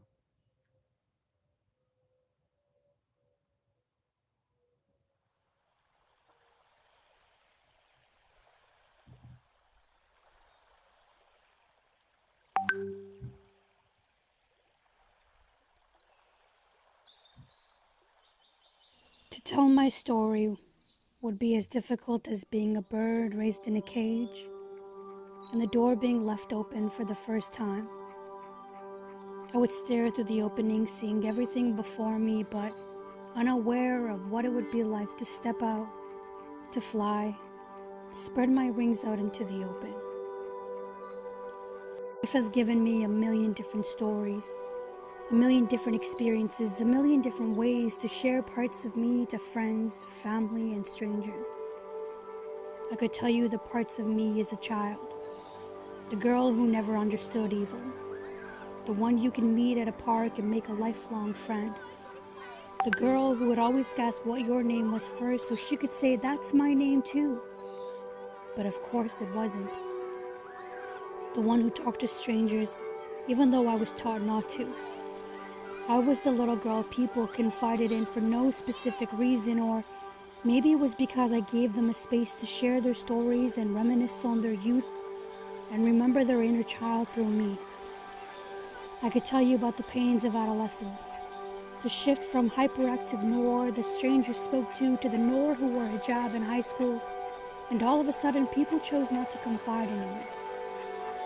I could tell you about her, stuck on unable to blossom, high school labels and expectations enveloping me to make friends meant conforming, so I became the girl that had no friends. I would fight and speak up for others, knowing damn well I was fighting battles inside myself that no one got to witness and no one dared to care. Yet my shoulders stayed strong and caring for everyone else, forgetting to shelter and care for myself. Or maybe I could tell you about the part of me that the world read about. The part of me that search engines seem to know so well through the hundreds of news articles and headlines, the story pasted on my forehead, you were the girl who got attacked on the SkyTrain. I knew you wanted to hear about that part. The part that darkened the life of an innocent 18-year-old girl in minutes. The part where everything her family feared came true. Sitting on the SkyTrain in my bright red coat, I just wanted to go home. I bought a red coat the day before. It was the most vibrant and bright red hue I saved up for weeks, picking up extra shifts so I could make it my own. I was so thrilled to wear it, but I woke up that morning feeling an anxious twist in my stomach. Ignoring it, I told myself that nothing could possibly ruin today. Today was the day everything was going to be perfect. I was heading to work in my new red coat and would make the day the best that it could be. Little did I know that red coat that filled me with excitement and life would soon become the memory of what I wore when the man on the train decided I would be the person he would hurt, simply for being a Muslim woman. It was on December the 4th, 2017. The world found out I was attacked by a man on the SkyTrain, but it wasn't simply just that. It was the day my life changed. He attacked me with nothing to defend myself but my bare hands and my red coat sheltering my shaking body. He hit me, yelled racial slurs, and tried to sexually assault me in front of a packed train. He abused me, and I just wanted it to be over. I wanted every part of that moment to be over, and yet time felt as if it was stuck. I became a story, a video, an article, a few minutes read to fill people's timelines with a moment of sympathy. I shared not because I loved the attention or because it doesn't hurt anymore. In fact, the story and the headlines made me feel less human. I speak to share the reality hundreds and thousands of Muslims face. Hate is the permanent pain left in my heart, the tattoo I was never allowed to have, but unwillingly got stamped upon me. And it's not to say I haven't been healing. All I could do was try to heal over and over again. I miss little me, the one who had no clue she would be hurt the way she was. If only I could go back in time and not buy that stupid red coat. The one that now collects dust in my closet with hues no longer bright or vibrant. It's just a memory of a moment he took away my trust, took away my safety because I am a Muslim. But I am more than the Islamophobic headlines and a red coat. I am a vulnerable, loving, and caring woman who speaks to strangers and is proud of her name, who still offers her shoulders for others and stands up for what she believes in, who still chooses to wake up the next day still a little afraid, like the bird in a cage, because I can't be defined by a headline or a terrorist's face. I am the art that I create. I am the spontaneous dancing to music I don't even know. I am the one singing out the window full speed down the highway. I am the poetry I write and the doodles I draw. But if you open the door and look in the corner of my room, I am also the sadness that sits there and cries.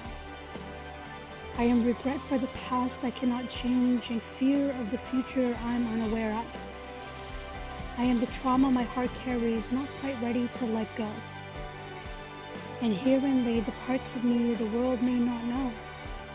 The child in me, the strength in me, the vulnerability. The girl who is hurt but is still rooted here.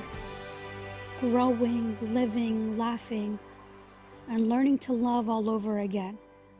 Still hurting but working to heal. The part that no one can break.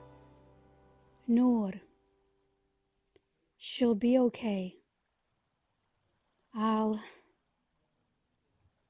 be okay.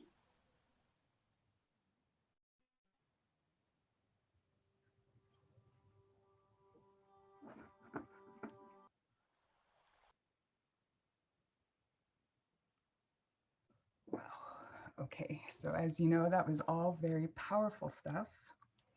I first and foremost want to thank everyone who was a part of the project, sharing pieces of themselves and their experiences. May everyone involved receive all the barakah, which loosely translates, I guess, as blessings, you know. I truly believe in this. I believe in this process we have documented really important histories. And in this sharing, inshallah, we build connection, we build understanding, and we facilitate healing. Sorry, in my feels. But let's embrace our feelings, they're good. I'm really, really honored to be able to delve a little bit deeper with our storytellers today. I am making note of the time. So in the interest of time, I'm actually going to skip my first question that I was going to ask everybody and just delve right into some specific questions I had for each of our panelists, and then getting to a closing question to everyone before we wrap up our launch today. So I'm going to start with Sumaya, if it's okay.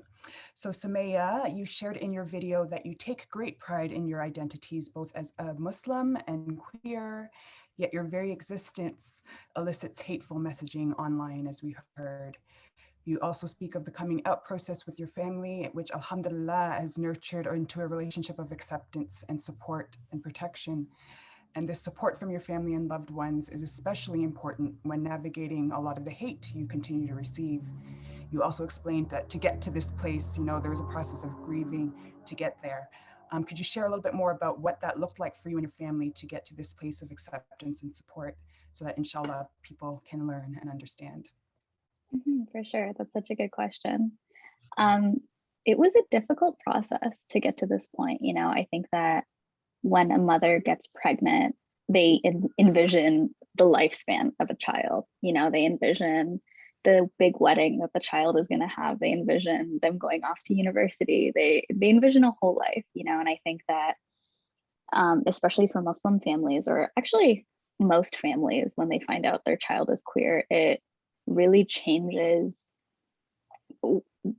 what their life is going to be like, and I think that my family had a lot of fear because they knew that the world that we live in is not a safe space for people in the LGBTQ+ community. They know that we get hurt and we get brutalized, not just by non-Muslims, but by Muslims. Like most of the hate that I have experienced has been from within the Ummah. People who are non-Muslim typically don't really care, but Muslims are very upset at my existence, and they're very upset at the fact that I think that they really would prefer if folks just didn't come out and they just didn't speak their truth oftentimes, like, why don't you just have it quietly?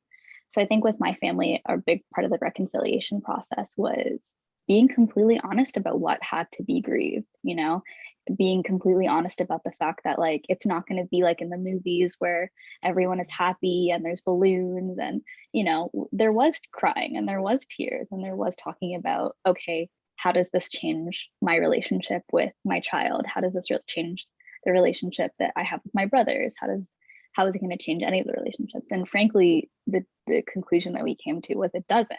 It didn't change any of the relationships that I have with my family. The only thing that changed is I'm going to marry a woman and I'm not going to marry a man.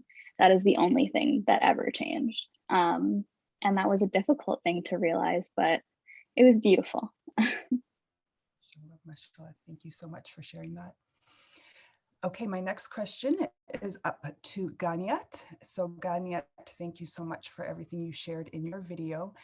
For many Black Muslims, the experiences of hatred is compounded by Islamophobia in Black communities and anti-Blackness within Muslim communities. In your video, you mentioned the growing apathy to injustice. And in a time where we're seeing heightened violence towards Black Muslim women, could you explain a little bit more why you think this apathy exists and why it's an issue that's important for us to push back on collectively, especially when we think of the intersections of power, privilege, and safety? Yeah, for sure. That's a really, really powerful question. And I think, in the context of the past year, apathy and neutrality have been so intertwined that they're really distinct from each other right now.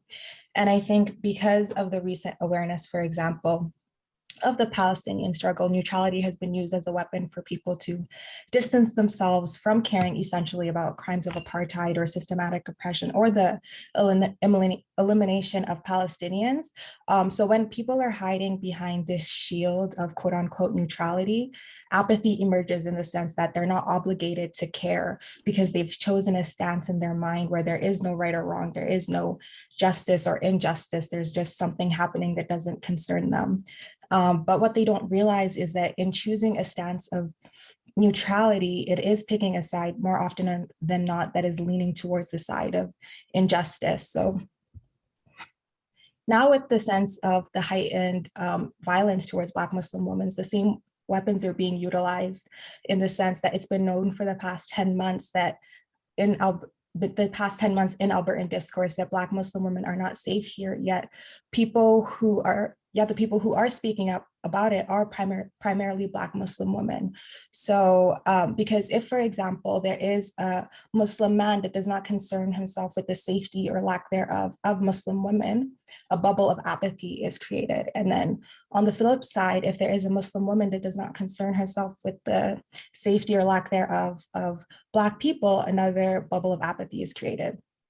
And if you combine and intersect those bubbles of apathy, that is where Black Muslim women reside. So I think this apathy exists simply because there is a failure to see beyond issues that do not concern you.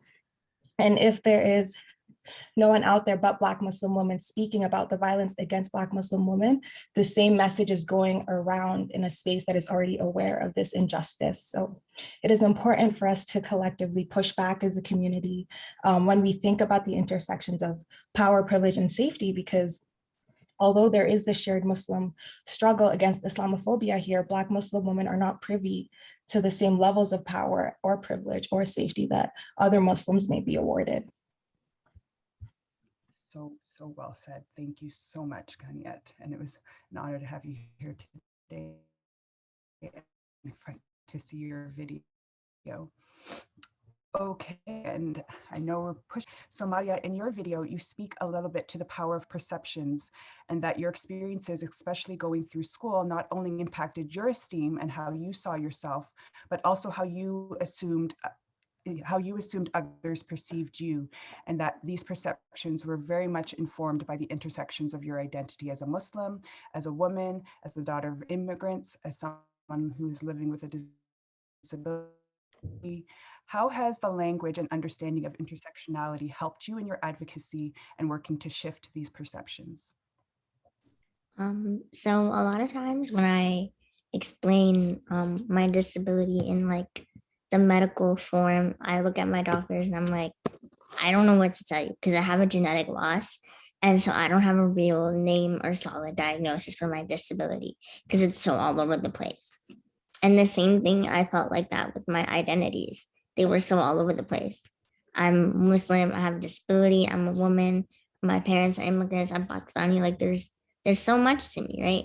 And I never knew how to quantify that and put it all into one cup and then talk about it with people. When people ask me, or when I remember being young and people being like, Maria, like why do you always complain? Like how hard could your life be? You know, like I'd get that from my white counterparts who had disabilities because they just didn't understand the crossroads that I faced that they never will have to.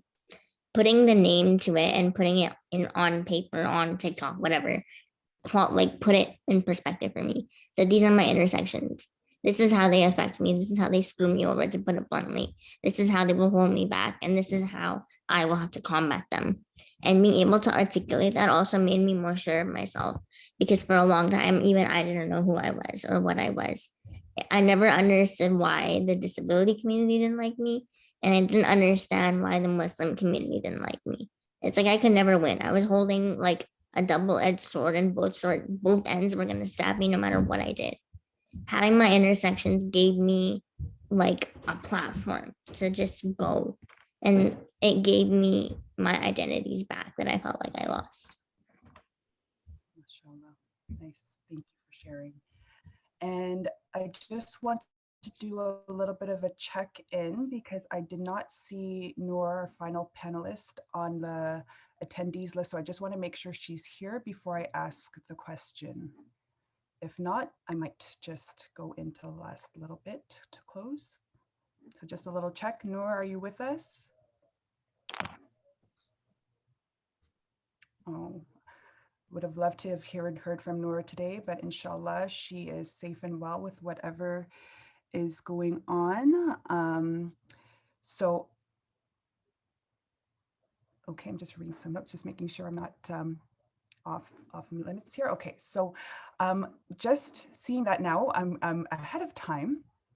I'm going to get into my last question, which is for each of you. So each of you will respond. And it kind of builds on one of my favorite quotes from Audre Lorde, Black feminist poet and writer, that in order to come together, we must recognize each other. And that's something that's foundational to my understanding and my work. And I feel like this was sort of reiterated earlier by grandmother Irene in her presentation when she spoke of understanding and connecting, which carries also, I think, the same sentiments that we find in our faith in the Quran, where it's explained that we were created in nations and tribes to know each other. And for me, this knowing encompasses all communities, all identities. So inshallah, I really hope that today and every day we are shifting towards a trajectory and a path, a sirat, that, you know, pushes us toward understanding and pushes us towards, you know, connecting with each other and pushes us, inshallah, towards healing. So that being said, I would love if each of you could maybe share a little bit about why you thought, you know, it was important to participate in this project, maybe something that you took away from it, something that has helped you, and also what you would want others who see or come across this project in the future who have gathered with us today, what a point of action that you would like others to take away. So maybe we could start with Ganiat. I see you first. For sure, no pressure or anything. That's a very big question. But I think for me, the biggest takeaway is kind of looking outside yourself. I know even for me as a Black Muslim woman, I'm very privileged in where I stand today, and especially what's been happening the past 10 months. I'm one of those people privileged enough to have not experienced any physical threats to my safety. So I think a lot of it is always learning about the other struggles that people may have, right? So even with these intersections of myself, there's still so much that I don't know about the other identities and the other intersections and what they could be going through about with their intersections and how those are perceived in society today. So I think what is a very important point of action is just always learning and educating yourself, and that education comes honestly just from hearing about others people's experience. I always say, you know, people can try and deny facts, but you can't deny someone's experience and how they feel about something. So I think always taking a moment to get outside of yourself and just talking with other people is what I found to be my best form of education and what I encourage other people to do as well. MashaAllah, thank you so much. And Maria, if you don't mind sharing a little bit as to why you thought it was a good look to participate in this project, what you hope maybe others take away, and maybe, or even what you're taking away, inshallah. Sure. So for me, I think something that really helped was kind of like hashing out something I repressed inside for a really long time. The story that I told is something that affected me for a really, really long time in my life. Even after high school, it was something that I would think about, and I would have to bring up that story in my life, getting academic accommodations and discussing in post-secondary what I needed and all that stuff. It was something that came up a lot because a lot of times, like, academic advisors would tell me I'm very defensive, but I'm not defensive. I'm just protective over my rights as a student with a disability. I hope that by participating in this project that there are other young women with disabilities who are Muslim who can see parts of themselves in me. I know growing up when I would turn on the TV, I never saw myself. We all say this, right? Like none of us ever saw ourselves on that big screen ever. And additionally, I also hope that people like, how do I say it? Like, put your money where your mouth is, right?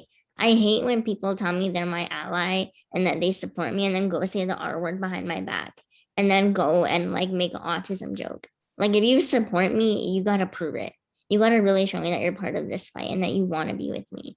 Supporting me doesn't automatically give you a pass. Like, no, oh, I'm like the woke police. Like, no, no, no, no, no. Me supporting someone else does not also give me that pass either. Me having a disability does not mean that I understand everything about every disability.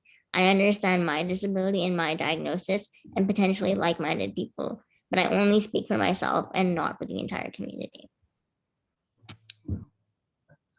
That's powerful. Thank you. And Sumaya, if you could share a little bit about your experiences, why you thought being a part of the project was, you know, important to you, and something anybody could take away, or even I'm thinking, you know, maybe some messaging around people who aren't even there yet. Like you said, like this was an opportunity to reclaim your voice for a lot of people. They might not be there yet. They might be having these experiences, going through difficulties, but they're not quite ready to share, which is an okay place to be.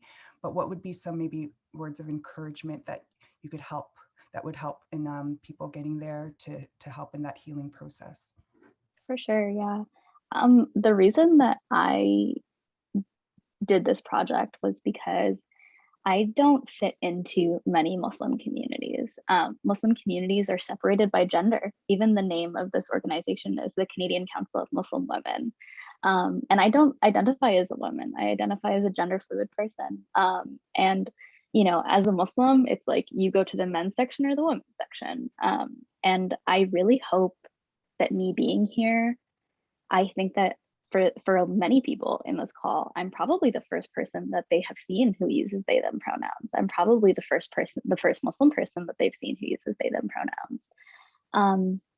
And I hope that that opens their minds a little bit. I hope that folks leave this call maybe doing a quick Google search about the queer community, maybe watching like a quick YouTube video about the queer community, maybe checking out our Instagram page, Queer Muslim Network. You can learn a lot about the community right here in Toronto. So I really hope that it kind of just broadens people's minds a little bit, to see that not everyone fits into our ideas of what a Muslim looks like. And we are just as Muslim and we still want to be a Muslim. And I think that the most defining feature of someone who is Muslim is someone who wants to be here and someone who is making the active effort to want to be here. So yeah. Thank you so much. And I would love to take the opportunity, because you guys are all doing such amazing work within communities. And I know we sort of mentioned some of those things when we introduced you, but if I would love to open the space for any plugs you want to make about the work you do, invitations, how to find you, how to stay connected to you, because there might be someone, you know, by wanting to slide into your DMs, you know, to help to learn a little bit more. And I think that's an important part of this process of community building as well. So please, if we could start with Ganya, then Maria, to just anything you want to plug in terms of how to stay connected with you. For sure. So I can be found in my Instagram, just Ganya Sadiq, and you can find a lot of my other information on how to find me there if you want to do that. But I'm also the president of the Black Inclusion Association, which is working together to kind of make sure that there's enough inclusivity in Alberta space anyway, for Black people. So we're planning an upcoming festival, inshallah, in July of next year. So you can find our Instagram as well, Black Inclusion Association, or our website, www.blackinclusionassociation.org. But yeah, thank you. Mashallah, thank you. And Maria, please feel free to correct me on your school that I totally flubbed in your introduction, and then anything you would like to plug. No, you're fine. So funny story, I don't even go to that school anymore. I ended up pulling out. I had a huge epiphany and I wasn't fond of the school. They're super not great, and I'll just leave it there. But you can find me if you just type in my name, Maria, on all platforms, Instagram, Twitter, everything. I also do work for a non-for-profit. It was mentioned, Smile Canada. We support racialized children and youth with disabilities, especially now with the new refugees coming from Afghanistan. We've got a huge focus on them. If you are somebody who is Afghani, who is a translator, who wants to work with their families, anything like that, please reach out to me on my social medias. Also at Smile right now, we have one of our biggest campaigns going on called Move for a Smile. I'm fundraising $1,000 and I could really use some help to reach my goal. If it means anything interesting, if I reach my goal, I am going to make a huge mural for Smile that we're going to use at all of our events, but I ain't doing any legwork until I get my money through. So I'm going to drop my donation link if you want to support me and be part of hashtag Team Maria. But thank you so much again for this opportunity, and inshallah, we'll meet again soon. Inshallah, inshallah. Thank you so much. And thank you all for sharing your experiences and your stories. You know, it's not always easy to share our vulnerabilities, and it's our hope, inshallah, that this discussion and this space and all that was shared today has helped someone feel less alone, that it has contributed to understanding and has provided some insight to the struggles that maybe someone never knew about and can now, you know, move through the world with a little bit more mindfulness and be better allies and communities, inshallah. So thank you again for everybody who participated. And I think I'm going to be passing the mic to our lovely Vice President of the board, Nina Karachi. I'll introduce her as well. Why not? Because she's so wonderful and magical and I love her so much. Nina Karachi Khalid was born and raised in Niagara Falls, Ontario. She is of Turkish and Bosnian heritage. She attended Brock University and York University and earned her BA and Bachelor of Education degrees. Nina has worked as a teacher librarian for the Peel Board of Education and was an office manager of family medicine practice in Burlington, Ontario for over 20 years. Presently, she is self-employed as an editor in the medical legal field, and Nina volunteers as an administrative assistant at Refuge Hamilton Center for Newcomer Health in Hamilton. She is also the registrar for Camp Dean, a summer camp for Muslim children. She is the president, sorry, I said vice president earlier. Nina is the president of the National Board of the Canadian Council of Muslim Women, and just one of the most wonderful women I know. So Nina, take it on over. Thank you so much. Zara, well done. MashaAllah, her inner Oprah showed. I just want to say, I don't know how to say thank you, but I want to say, just like our Indigenous sisters and brothers, we pray that Allah, God, our creator, bless all those that worked so hard to bring this program to fruition. Thank you to Firdaus, to Jasmine, Nuzhat, Amira, and the whole team at CCMW. I want to thank our guests for attending, listening, and for taking this message of awareness, understanding, empathy, and justice to their families, co-workers, and communities. And I want to thank our funders and the Government of Canada for creating the space for this work. We have been blessed to be together today to share our ideas, experiences, and to work on healing and solutions moving forward. We want to make this country better and this world a better place for everyone with programs and stories like this D.A.R.E.2 project. And we will one day all have to answer for what we did in this life. May God be pleased with our intentions, with our decisions and our actions. Ameen. And now I'd like to welcome Grandmother Irene back to close the program.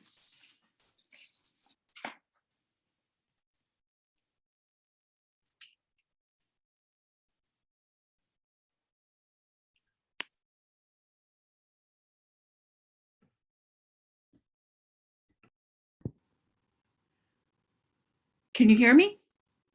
Okay. So I just want to say it's just been my honor to be in your gathering today and to witness your stories, your truth, your honesty, your courage.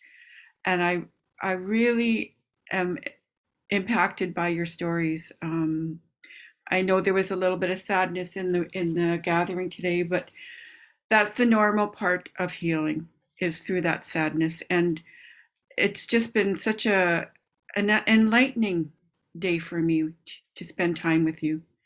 And I heard the word chala. I'm not sure what it means, but I have a feeling it means love. Is that? It means God willing. Oh, okay. Well, chala. Inshallah. Okay. So I'm going to close with the traveling song. And in our culture, when we sing the traveling song, we thank those ancestors that have been sitting in this gathering with us. So we all have ancestors and they like to come and visit us. And so we've spent some heartfelt time with our community, but also we're not forgetting our ancestors and those ones before us who have really paved the way for change. And so like we do stand on their stories and what they went through. And so hopefully, you know, we now can become a better world through their efforts. I'm going to do 4 honor beats, and then we're going to go into singing to each direction, to each nation of people. And I want you to think about your own ancestors as we sing this song.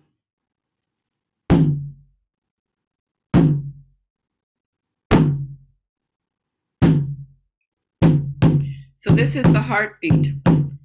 We come in to our earth walk with that heartbeat, and we leave our earth walk with that heartbeat. So I often think about this as our ancestors dancing home back to that spirit world. We're going to come in through that eastern direction. I wish you all new beginnings.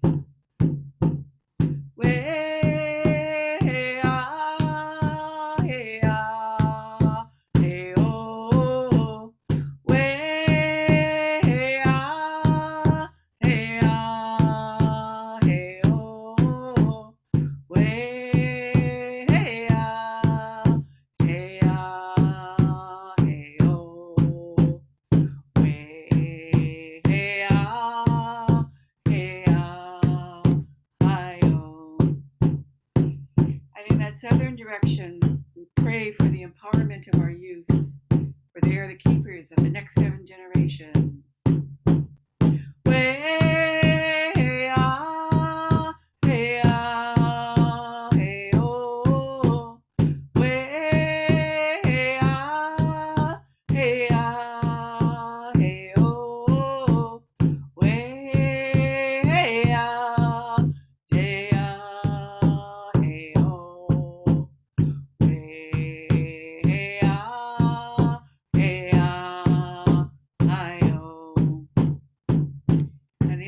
Direction, we honor Creator.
Thank you very much. Chimigwich, thank you so very much. So we've closed, but before we go, there are some people I want to thank in particular. And also please join me with your clap hand symbol from your reactions to thank each and every presenter and Firdaus and her amazing team of Jasmine, Iman, Zainab, and of course, our mighty president who just spoke, and Zahra, who moderated our amazing panel. And of course, to all of the amazing, the women that shared their stories with us, and the filmmakers and the editors who have been helping us with the videos. And of course, Yasmin Kanji, who's been working as a director for the project. So I don't know how to tell you how impressed, mashallah, I was by the production of this particular launch. It was all done by this amazing CCMW team and its allies and friends to make it happen. So thank you again. And the good news is that the session was recorded. So anyone who missed it, will have an opportunity to view it, and please share it with others, and so that they may learn about the amazing work that you're all doing. And enjoy the rest of your Saturday. For those, I hope I didn't forget anybody, because I'm always afraid I'm going to forget somebody. So God bless you all, and may the Creator, look after all of us and our wonderful earth. Thank you, Nuzhat. And we want to thank you for being that amazing leader, for kind of telling us which direction we should go. And, we kind of really appreciate that leadership. We just call upon you and you're there with a smile and yeah, like, I'll do it. So thank you for being our moderator for today. I think it was really an impactful, emotional event. I don't get very emotional for people who know me, but today has left a huge impact in my life, in my heart. And I'm hoping that this conversation does not stop with the project. It kind of outlives it. That's the idea of the videos as well. These stories are very powerful. And like Grandmother Irene said, we all have a truth to tell. Let's tell our truth and let others embrace it as we go along. So thank you for attending today. Thank you very much. Assalamu alaikum, and have a lovely afternoon.